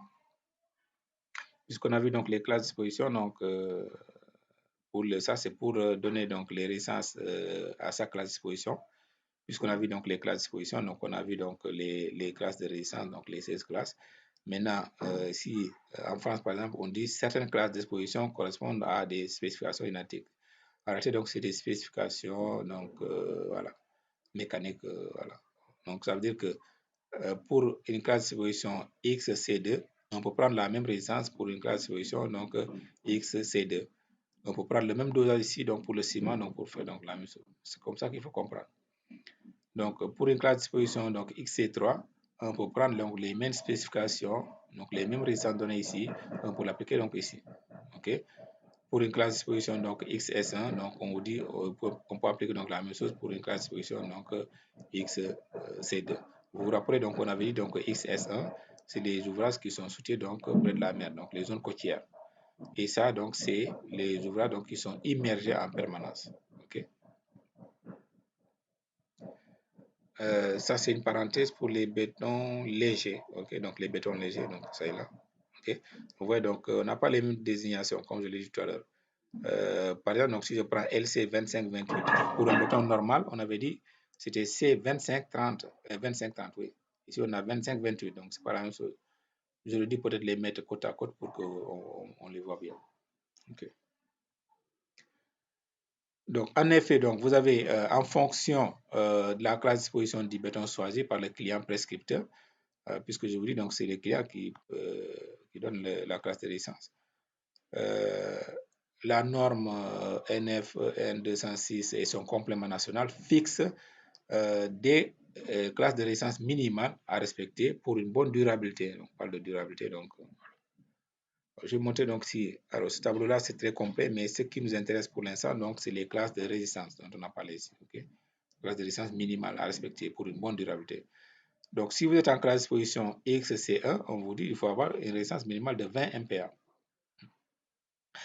Et ça veut dire donc, ça définit en même temps, si vous voulez, donc les domaines d'application des structures en béton armé. Donc, ça veut dire que sur un béton armé, vous avez donc FCK, donc minimal, donc c'est 20 jusqu'à, on va dire, donc 40. OK? Pour les éléments qui sont coulés sur place. Hein. Donc, ça, c'est un tableau pour les éléments qui sont coulés sur place. OK? Voilà. Je vois donc ici pour la classe XC2, on a dit il faut voir donc la classe XS1. Tout simplement parce que je reviens en arrière pour voir donc les correspondances, puisqu'on avait dit donc tout à l'heure ici, voilà, on avait dit tout à l'heure que XC2 est égal à XC1. OK? Donc c'est pourquoi donc vous avez donc ici, on nous a dit valeur identique, valeur numérique identique donc à la classe XC1. Donc on est en classe XC2 et on vous dit on peut prendre donc les mêmes valeurs donc ici pour tous ces paramètres-là. Mais ce qui nous intéresse, nous, pour l'instant, donc c'est la classe de résistance minimale. Donc ça veut dire ici on doit prendre ici 20 aussi. Alors ici, on nous a demandé d'aller voir donc le classe XF1, donc là. Et ici, je crois que c'est la même chose. Là. Je ne vois pas très bien l'image. Voilà. Ici aussi, c'est XF1. OK. Voilà. Donc, en résumé, donc, par rapport à ça, donc j'ai fait ce tableau-là par rapport à ce que nous venons de voir. Donc, pour ces classes-là, XC1 et XC2, donc vous avez 20 MPa. XC3, XC4, XT1, XF1, XF2, la résistance minimale pour les bétons pour les surfaces, donc c'est 25 MPa. Ouais, donc voilà. Par exemple, donc ici on a XS1, XS1, XC2, on a vu donc c'était des éléments qu'on peut mettre ensemble. Et donc vous avez ici 30 MPa. XA, vous avez donc ici A1, A2, A3. Donc comme je l'avais dit donc tout à l'heure, donc c'est par ordre de sévérité croissante. OK? Ouais, donc cet élément, l'élément de béton qui est exposé à un cas d'exposition XA1 est moins sévère que XA2 et moins sévère aussi que XA3. Donc c'est pourquoi vous avez donc une augmentation donc, des résistances qui est là. Alors, l'autre donnée fondamentale aussi, donc nous venons de voir donc, les données relatives à l'environnement en classe d'exposition. Ensuite, on a vu donc, les données relatives à la classe de résistance. Et l'autre élément donc, essentiel aussi, c'est les données relatives donc, à la consistance donc, désirée. Donc, on va dire donc, qui est relative à l'ouvrabilité. Donc, l'ouvrabilité, donc, ça se mesure sur du béton frais. Ce n'est pas du béton durci. Donc, c'est sur du béton frais. Donc, ça, c'est le cône d'Abrams. Le cône d'Abrams. Donc, comment on fait? Donc, on remplit donc, ce récipient-là, donc, qui est serré ici, vissé ici. On le remplit donc 3 fois. Donc, première fois, donc, on remplit, on prend celui-là, on fait 25 coups à l'intérieur, 25. On remplit donc au tiers, ensuite on fait 25 coups, on compacte. Et troisièmement, donc, on remplit, on compacte. Et puis, on arrase, donc, on tourne la règle là, puis on enlève l'entonnoir. Et le béton, donc, au départ, donc, est comme ça à l'intérieur. Et lorsque vous soulevez donc cet entonnoir-là, donc le cône, et vous allez observer donc le béton va s'affaisser comme ça. Et la consistance, donc en réalité, donc c'est lié donc à cet affaissement-là. plus le béton est constant, plus cet affaissement va être grand. Hein. Voilà. Donc, c'est la même chose. Donc, ici, c'est la procédure. Vous voyez donc si la norme N9 définit donc la consistance comme ça. Hein. Classe de consistance donc des bétons. Consistance de béton, donc S1. Donc, tout est classifié donc suivant les normes là, Eurocode, Euronormes. Tout est classifié. On parle souvent de classe. OK. Donc, ici, S1, donc c'est entre l'affaissement entre 10 mm et 40 mm, S2 entre 5 mm et 90 mm, ainsi de suite. Il y a une correspondance entre cette classe-là et l'ancienne norme. Okay? L'ancienne norme aussi, donc classe constante de béton. Lui aussi, il parle de classe ferme lorsque l'affaissement au cône d'Abrams donc, est inférieur donc, à 4. Donc, ça veut dire qu'on est dans cette limite-là. Donc, seulement ici, vous travaillez, donc, il travaille donc en centimètres, alors que l'Eurocode donc, travaille avec le système international, donc les millimètres ici. Vous voyez, donc l'Eurocode a plus de classes que l'Euronorme, mais on a donc une correspondance entre ça, 50, 90, donc c'est 5 à 9, vous avez 100, 150, on a 10, 15, et puis donc voilà, supérieur donc à 16 cm, donc entre 16, 160 mm et 210. Et on va avoir aussi la classe X, plutôt S5 aussi. Voilà. Alors, dans quel cas, quels sont donc les ouvrages dont on cherche certaines consistances, par exemple? Lorsqu'on est dans le cas des bétons extrudés, béton de voirie et réseau divers, donc les escaliers, accès de fortes rampes, on cherche à avoir un béton ferme. Donc, un béton ferme, ça veut dire que lorsqu'on va faire la formulation, donc laisser la consistance donc, doit être entre 10 et 40 mm, donc laisser au compte d'Abrams. OK? Lorsque vous cherchez donc des ouvrages de génie civil, des ouvrages d'art, béton de masse, d'art pleine, ou poutres, comme ça, on a fait une vibration. Alors, donc, on cherche des bétons plastiques. Donc, la vibration conseillée, donc en mettant donc ici, il faut vibrer normalement, très puissante ici. OK? Voilà. Ben, vous voyez, donc, au fur et à mesure que le béton est plastique, donc la vibration donc, diminue. Béton très plastique, faible, et béton fluide, donc léger piquage, et puis béton très fluide, on va dire très fluide, donc il n'y a même pas, il y a pas de vibration en fait, parce que les bétons, c'est des bétons autoplaçants. Ils vont se placer directement dans les coffrets, donc sans beaucoup de problèmes. Voilà. On peut faire donc aussi l'ouvrabilité, on peut le mesurer dessus aussi avec les maniabilimètres, donc à béton. Donc, ici, vous voyez donc ici le béton avancé, donc on le met donc ici à l'intérieur. Okay. Après, donc on va secouer un peu donc la table et puis on va observer donc l'écoulement. Et vous avez donc ici cette courbe-là qui montre ici l'affaissement en fonction donc de la durée. Okay. L'affaissement observé donc en fonction de la durée. Okay. Caractérise la fluidité d'un béton donc sous vibration. Okay. Type PD, donc B plutôt, donc le diamètre plus gros grandement est supérieur donc à 12,5 mm, donc récipient donc 30 mm, 30 litres plutôt. Voilà. Les données relatives à la teneur en liant. Donc, je récapitule. Donc, on a vu les données relatives à la classe d'exposition, les données relatives à la classe de résistance, les données relatives à la classe de consistance, et quatrièmement, donc, les données relatives à la teneur en lien hydraulique, donc la teneur en ciment. On va dire ça comme ça. Alors, je vais utiliser donc le même tableau. On voit donc ici, tout à l'heure, j'avais parlé donc de la classe de résistance minimale, donc cette ligne-là. Okay. Maintenant, ce qui nous intéresse, donc, c'est la quantité donc, de liant, donc de ciment, liant équivalent. Donc, ici, teneur en liant équivalent. Donc, liant équivalent, en réalité, donc, c'est le ciment plus les additions. Ciment plus addition, on va dire. Voilà. Donc, à partir de ce tableau-là, on peut faire ce résumé-là. Donc, j'ai fait ce tableau-là, donc, par rapport à ce. J'ai résumé ce tableau-là plutôt. C'est le résumé, donc, ici. Si vous regardez donc en classe position X0, bon, je sais pas, bon, en réalité, donc c'est 150, je n'ai pas mis pour le béton de propreté par exemple. Ici, XC1, donc c'est 260. XC2, on a XC2 aussi, donc c'est 260. Si vous regardez, donc, par exemple, XS1, XS2, c'est 360. Okay. XS1, ça est là. Donc, on a 330 plutôt, on a 330 kg par mètre cube. Ah, excusez-moi. Voilà. Donc, pour les données relatives, les données de base relatives à la teneur en lien hydraulique, on peut se baser donc sur ces données-là qui sont des données normalisées, c'est-à-dire que c'est les valeurs minimales données dans les normes pour qu'on considère que notre ouvrage ou notre béton va avoir une bonne durabilité. Okay. Donc, ça, c'est des valeurs indicatives minimales. Donc, je vais donc voir aussi d'autres normes. Je vais appeler ça donc C1, puisqu'on est dans la formulation maintenant. Donc, ça, je vais appeler ça la quantité C1 de ciment, donc qui est valeur indicative minimale donnée donc par l'Eurocode. Donc, ça veut dire que si je suis en classe disposition, par exemple, X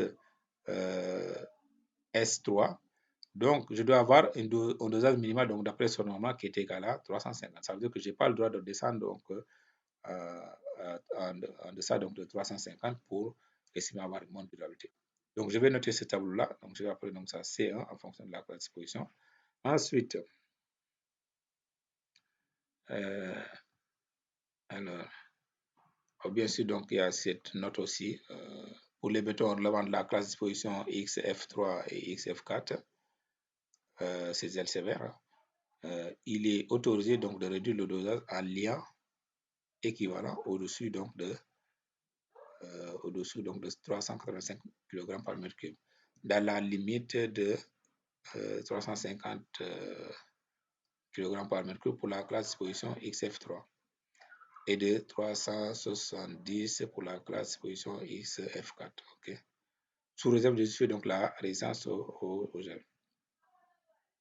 Voilà. Donc il y a une valeur indicative, donc je vais juste voir ici. Donc on a XF3, XF3, on est où là? Donc on a 315, hein. XF4 aussi, 340. Alors il faut que je vois donc cette norme-là. Je vois, je crois que c'est remarque donc qui vient donc du document donc de Infociment. Infociment. Voilà. Sauf dispositions différentes du marché pour les bétons soumis donc aux classes disposition XF2 et XF4, le ciment utilisé doit avoir donc le caractère donc PM, travaux pour mer ou travaux en eau à haute teneur en sulfate. Hein. Il en est de même donc les classes disposition XD si l'agression par les chlorures donc provient donc des sels de déverglaçage. Okay? Et agents agressifs contenant donc des sulfates. Alors, je vais appeler donc ça aussi C2. Donc, je vais l'appeler donc C2. Je vais l'appeler C2. Donc, ça, c'est la teneur en lien, mais qui est donnée donc par la norme, le fascicule de documentation P18011. Donc, C1, c'est la quantité de lien hydraulique donnée par la NFEN 206.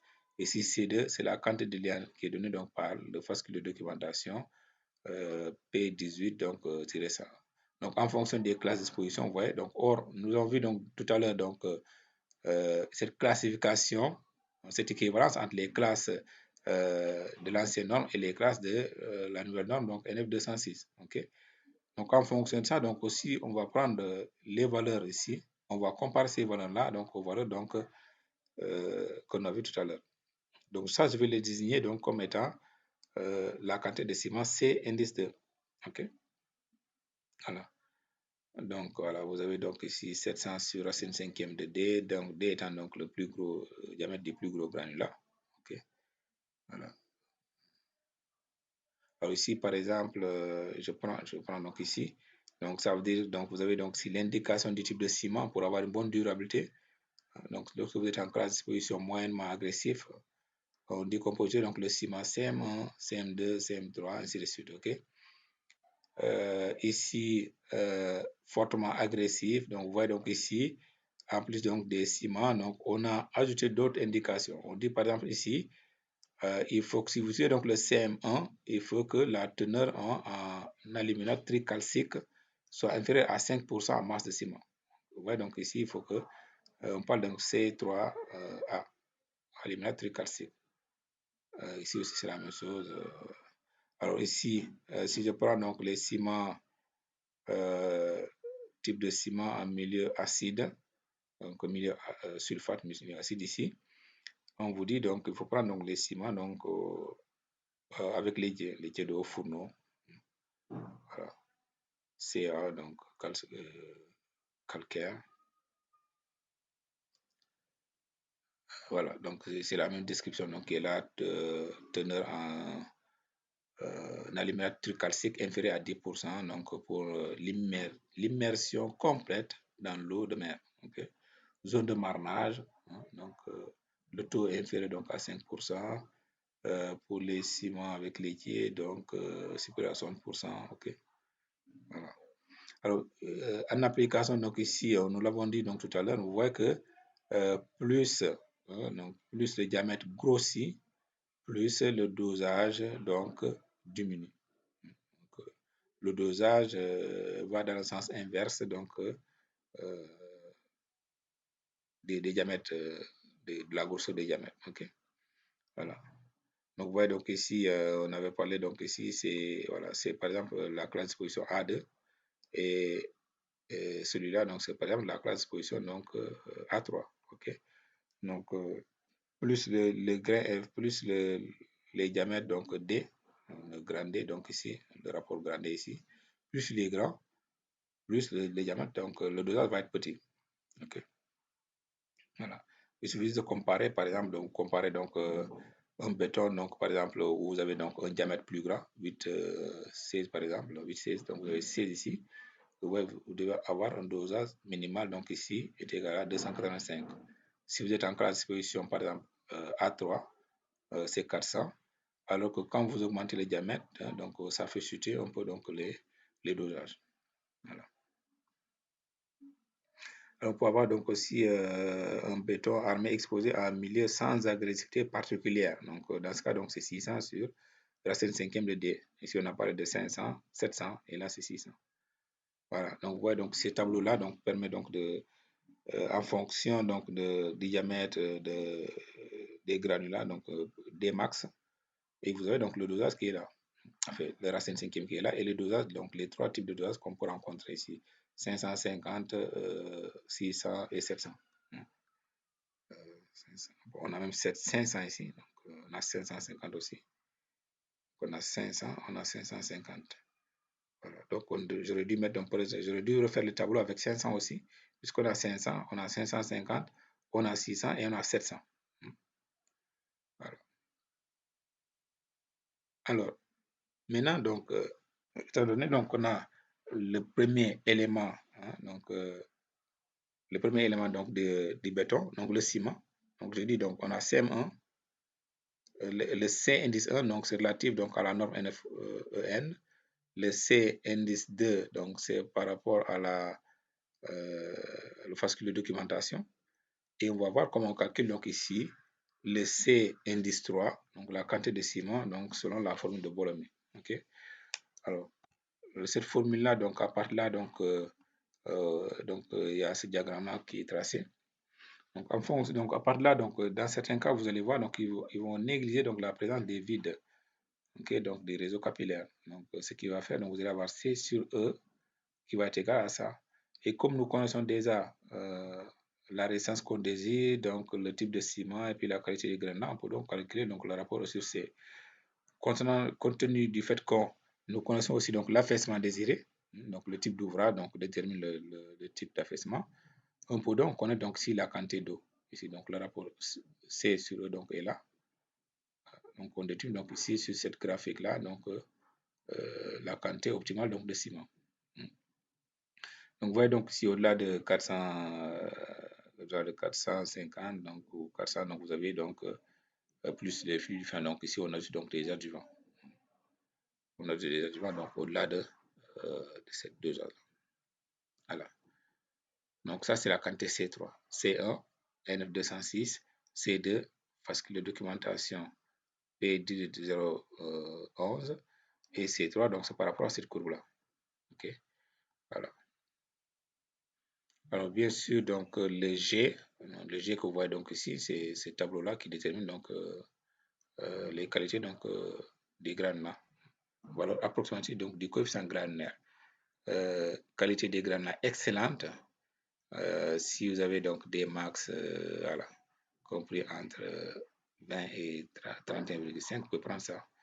Si, dans les deux valeurs, vous pouvez faire donc ce qu'on appelle une interpolation linéaire. Ok. Voilà. C'est la même chose donc ici, hein, c'est le même tableau, mais ça c'est donné par un autre document que j'ai reçu aussi, donc c'est pratiquement la même chose. Hein.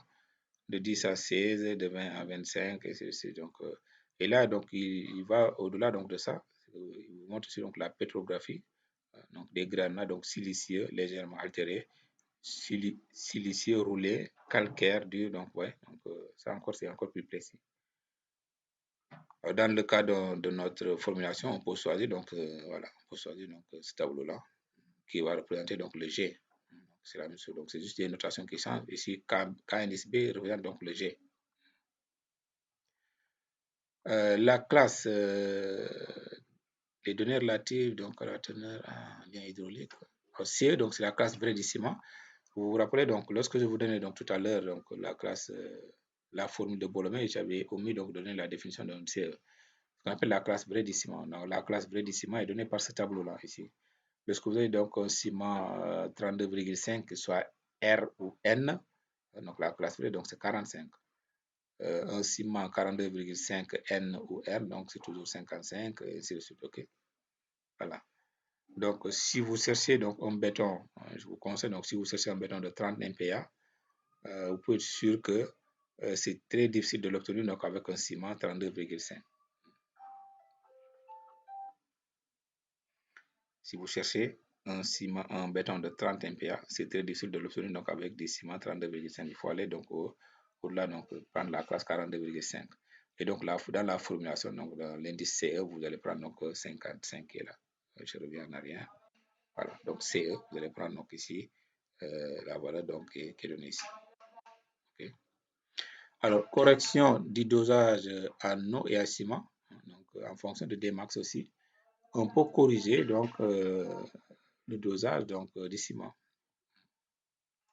Donc, comment on corrige donc la référence donc ici étant donc le diamètre de le granat de diamètre 20 max, donc Dmax est égal à 20. Donc pour 20, vous avez donc pas de dosage donc en eau. Dosage en eau, donc il n'y en a pas à faire. Okay? Alors, bien sûr, donc je reviens juste en après pour que vous compreniez. Je viens ici sur le graphique.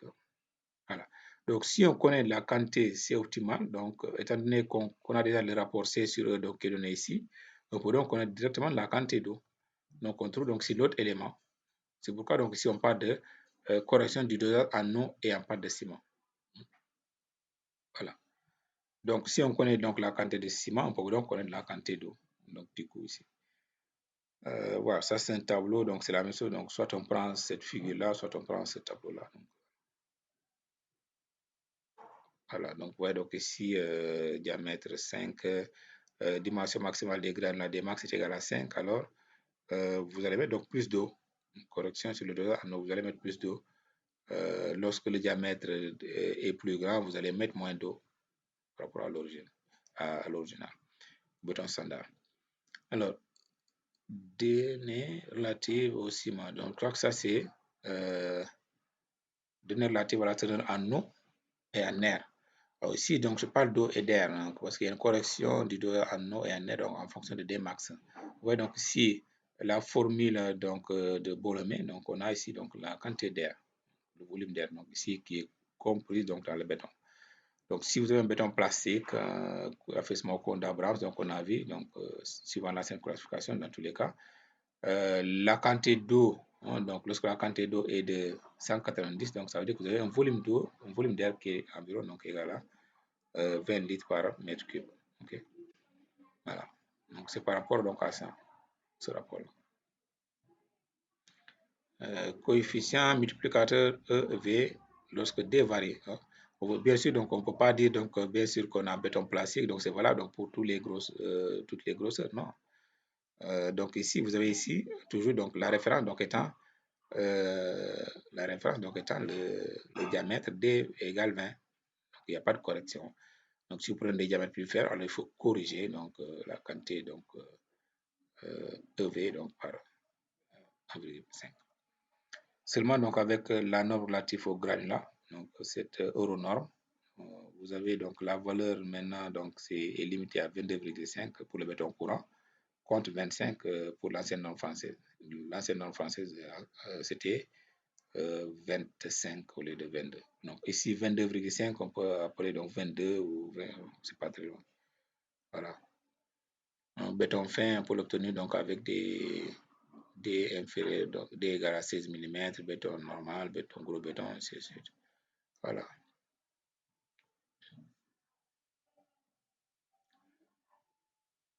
Alors là, c'est juste pour vous expliquer donc ce qu'on doit faire. Donc, si vous prenez, si vous avez un béton, vous avez donc le D max est égal à 25, donc il faut un coefficient multiplicateur inférieur donc à 1. OK? Voilà. Et si vous cherchez donc du béton plastique, donc ça veut dire que la quantité d'eau, ça va être égal à 190 et la quantité d'air 20. OK? Voilà. Donc, on va multiplier donc la quantité d'eau par 0,85. Ensuite, donc, si vous multipliez donc 190 fois 0,85, vous obtenez donc ceci. OK? C'est ce que ça veut dire. Maintenant, aussi, si vous faites, vous prenez donc cette quantité-là, le vide, l'air contenu, donc le volume d'air, vous multipliez 20 par 0,95, vous trouvez donc 19 litres. Donc, vous voyez donc, on peut corriger donc le dosage en eau et en air en fonction donc de Dmax. Ça, c'est un exemple. Le volume des fines, donc ça, c'est le dernier paramètre qui peut me permettre donc de calculer donc la quantité de ciment. Donc, on a vu, je rappelle, donc, quantité de ciment suivant la norme NFON 206, quantité de ciment suivant le fascicule FD P18011, quantité de ciment suivant le DRE et quantité de ciment, donc suivant ce tableau-là aussi. OK? Donc, on a 4 volumes de fines. Donc, en fait, quand on parle de fines, donc c'est les liens hydrauliques. Hein. Donc, on vous dit donc le volume de fines est déterminé donc, par la formule. Donc, 6 après, V fine est égal à 220 donc, sur D à la puissance donc 0,2. Donc, connaissant le volume de fines, on peut connaître donc la quantité, la masse, puisque les ciments donc, sont vendus par masse, par poids. Donc, si vous connaissez le volume, vous connaissez donc la masse volumique absolue donc, du ciment. Donc, vous pouvez multiplier donc, le volume par la masse volumique, ça vous donne la quantité de ciment exacte. Voilà. Donc, ici, en fonction de D, toujours, donc la référence donc, étant là, le volume optimal de fine, OK, lorsque vous avez donc ici D max est égal à 20, donc c'est 120 litres, OK.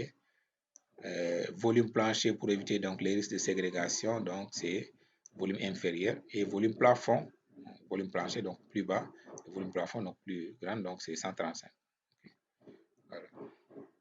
Donc ça c'est C4. Donc ça, donc maintenant à partir de là, donc on a voilà, on a donc le dosage en ciment, donc on a le premier élément donc dosage en ciment, donc ça va être C, qui va être le maximum entre le dosage préconisé donc par la norme NFN 206, le dosage préconisé par la norme FD, fascicule de documentation P18011, et C3 donc préconisé par DRE, donc le tableau donc les gammas comme nous venons de voir ici tout à l'heure, et 4 donc qui est préconisé donc par ce tableau-là. Donc on a le maximum entre les deux. Un exemple, donc par exemple pour Bolomé, donc lorsqu'on a D max est égal à 100, ok, et qu'on a donc ici une résistance donc on cherche donc est égal à 25, donc on peut ici qu'est-ce qu'on cherche? On cherche la quantité de ciment.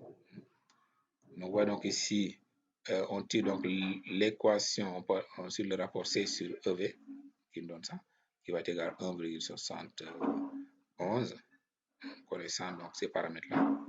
Donc à partir de là, connaissant donc ça, on peut donc calculer la quantité de ciment. Puisque nous venons de voir tout à l'heure que, en tenant compte donc de Dmax, on peut faire donc la correction. On avait un Dmax est égal à 25. Okay? Donc à partir de là, donc on peut calculer donc la quantité de ciment, ce qui nous fait ici 32,5 kg volume. C'est litres. Ok, ça fait donc 32. Oui, non, c'est en quantité, je me trompe. Donc c'est en quantité, donc ça fait 342 kg par mètre cube. Donc le C est égal à 342 kg par mètre cube. Si on veut connaître donc le volume, ça va être égal à 109 litres par mètre cube. Ok, voilà. Donc, voyez donc ici, ça c'est la masse volumique absolue. Donc, on a la masse, si on veut connaître le volume, on divise la masse par la masse volumique absolue. Ok. Si on a le volume, on veut connaître la masse, on multiplie donc le volume par la masse volumique, ce que je disais tout à l'heure. Donc, voyez donc ici, on a 109. Ok. 109, donc si je retourne donc ici, on est, donc on a donc sans correction, donc on est là. Ok.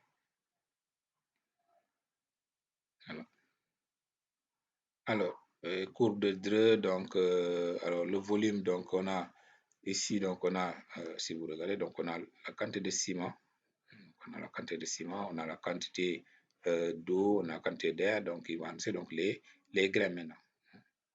Donc les grains, vous avez volume donc ici.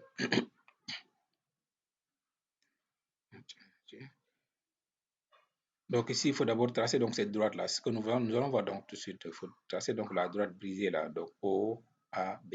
OK? Et OAB, donc ça vous donne, euh, ça vous permet donc de connaître donc les proportions donc des gravés 1 et les proportions de gravé 2 en traçant donc cette ligne de partage. Donc sa ligne de partage, on va voir donc on va détailler ça tout à l'heure. Donc voyez donc le volume des granulats, le volume des granulats donc est égal à le volume de 1 mètre cube de béton moins donc la quantité, le volume de ciment, le volume d'eau et le volume d'air. Donc ça, c'est la quantité donc, de granulats qui doit être présente donc, dans nos mètres cubes. Et si on a fait ici, donc ici, à partir donc, de cette courbe-là, on détermine ici donc, la quantité donc, de sable. Donc ça, la quantité de sable donc, ici est égale à 46%, l'autre c'est 54%. Donc on va mesurer donc, le volume de granulats, donc ça va être égal à 46% fois ceci. Donc ça, c'est des pondérations volumiques. OK? Voilà. Et la masse correspondante, donc si on connaît la masse volumique, donc on peut donc connaître la masse de sable. Dans certains cas, vous allez voir, donc les sables, les gravions, on ne les vend pas en volume, on les vend en masse. Donc il y a des sacs dans lesquels on met donc les sables et puis on les pèse. On vous dit un sac de 50 kg de sable, un sac de 50 kg par exemple, ou 35 kg de sable, 35 kg de gravion. OK? Dans certains pays, donc ils les vendent comme ça, ce n'est pas en quantité de volume, c'est pas en volume. Comme on vend donc les ciments en kilogrammes, on vend aussi donc la même chose, donc les autres conscients. Voilà. Donc ici, finalement, donc notre formulation nous donne donc, voilà. Donc, voilà. Donc pour au mètre cube toujours, donc c'est les quantités pour au mètre cube. Hein. Les quantités pour au mètre cube. Donc ça, c'est les masses. On peut donc connaître donc la masse volumique de notre béton en faisant la somme de ces masses-là. L'effet de paroi, donc c'est un élément très important. Donc je crois qu'ici, je vais prendre une pause. Je vais prendre une pause. Ce qui est intéressant, donc maintenant, nous savons donc calculer donc, la quantité de ciment et la quantité d'eau. Parce que si on connaît la quantité de ciment, on peut en déduire très facilement donc, la quantité d'eau. Okay? Donc, c'est les éléments, donc les deux éléments aussi, donc la formulation du béton. Quantité d'eau, quantité de ciment. Bien sûr, donc ces éléments-là, donc il est très essentiel de comprendre que c'est des éléments qui dépendent donc des classes d'exposition, donc de l'agressivité des milieux. Alors pour celui-là, je vais prendre une pause. Après, on revient là-dessus.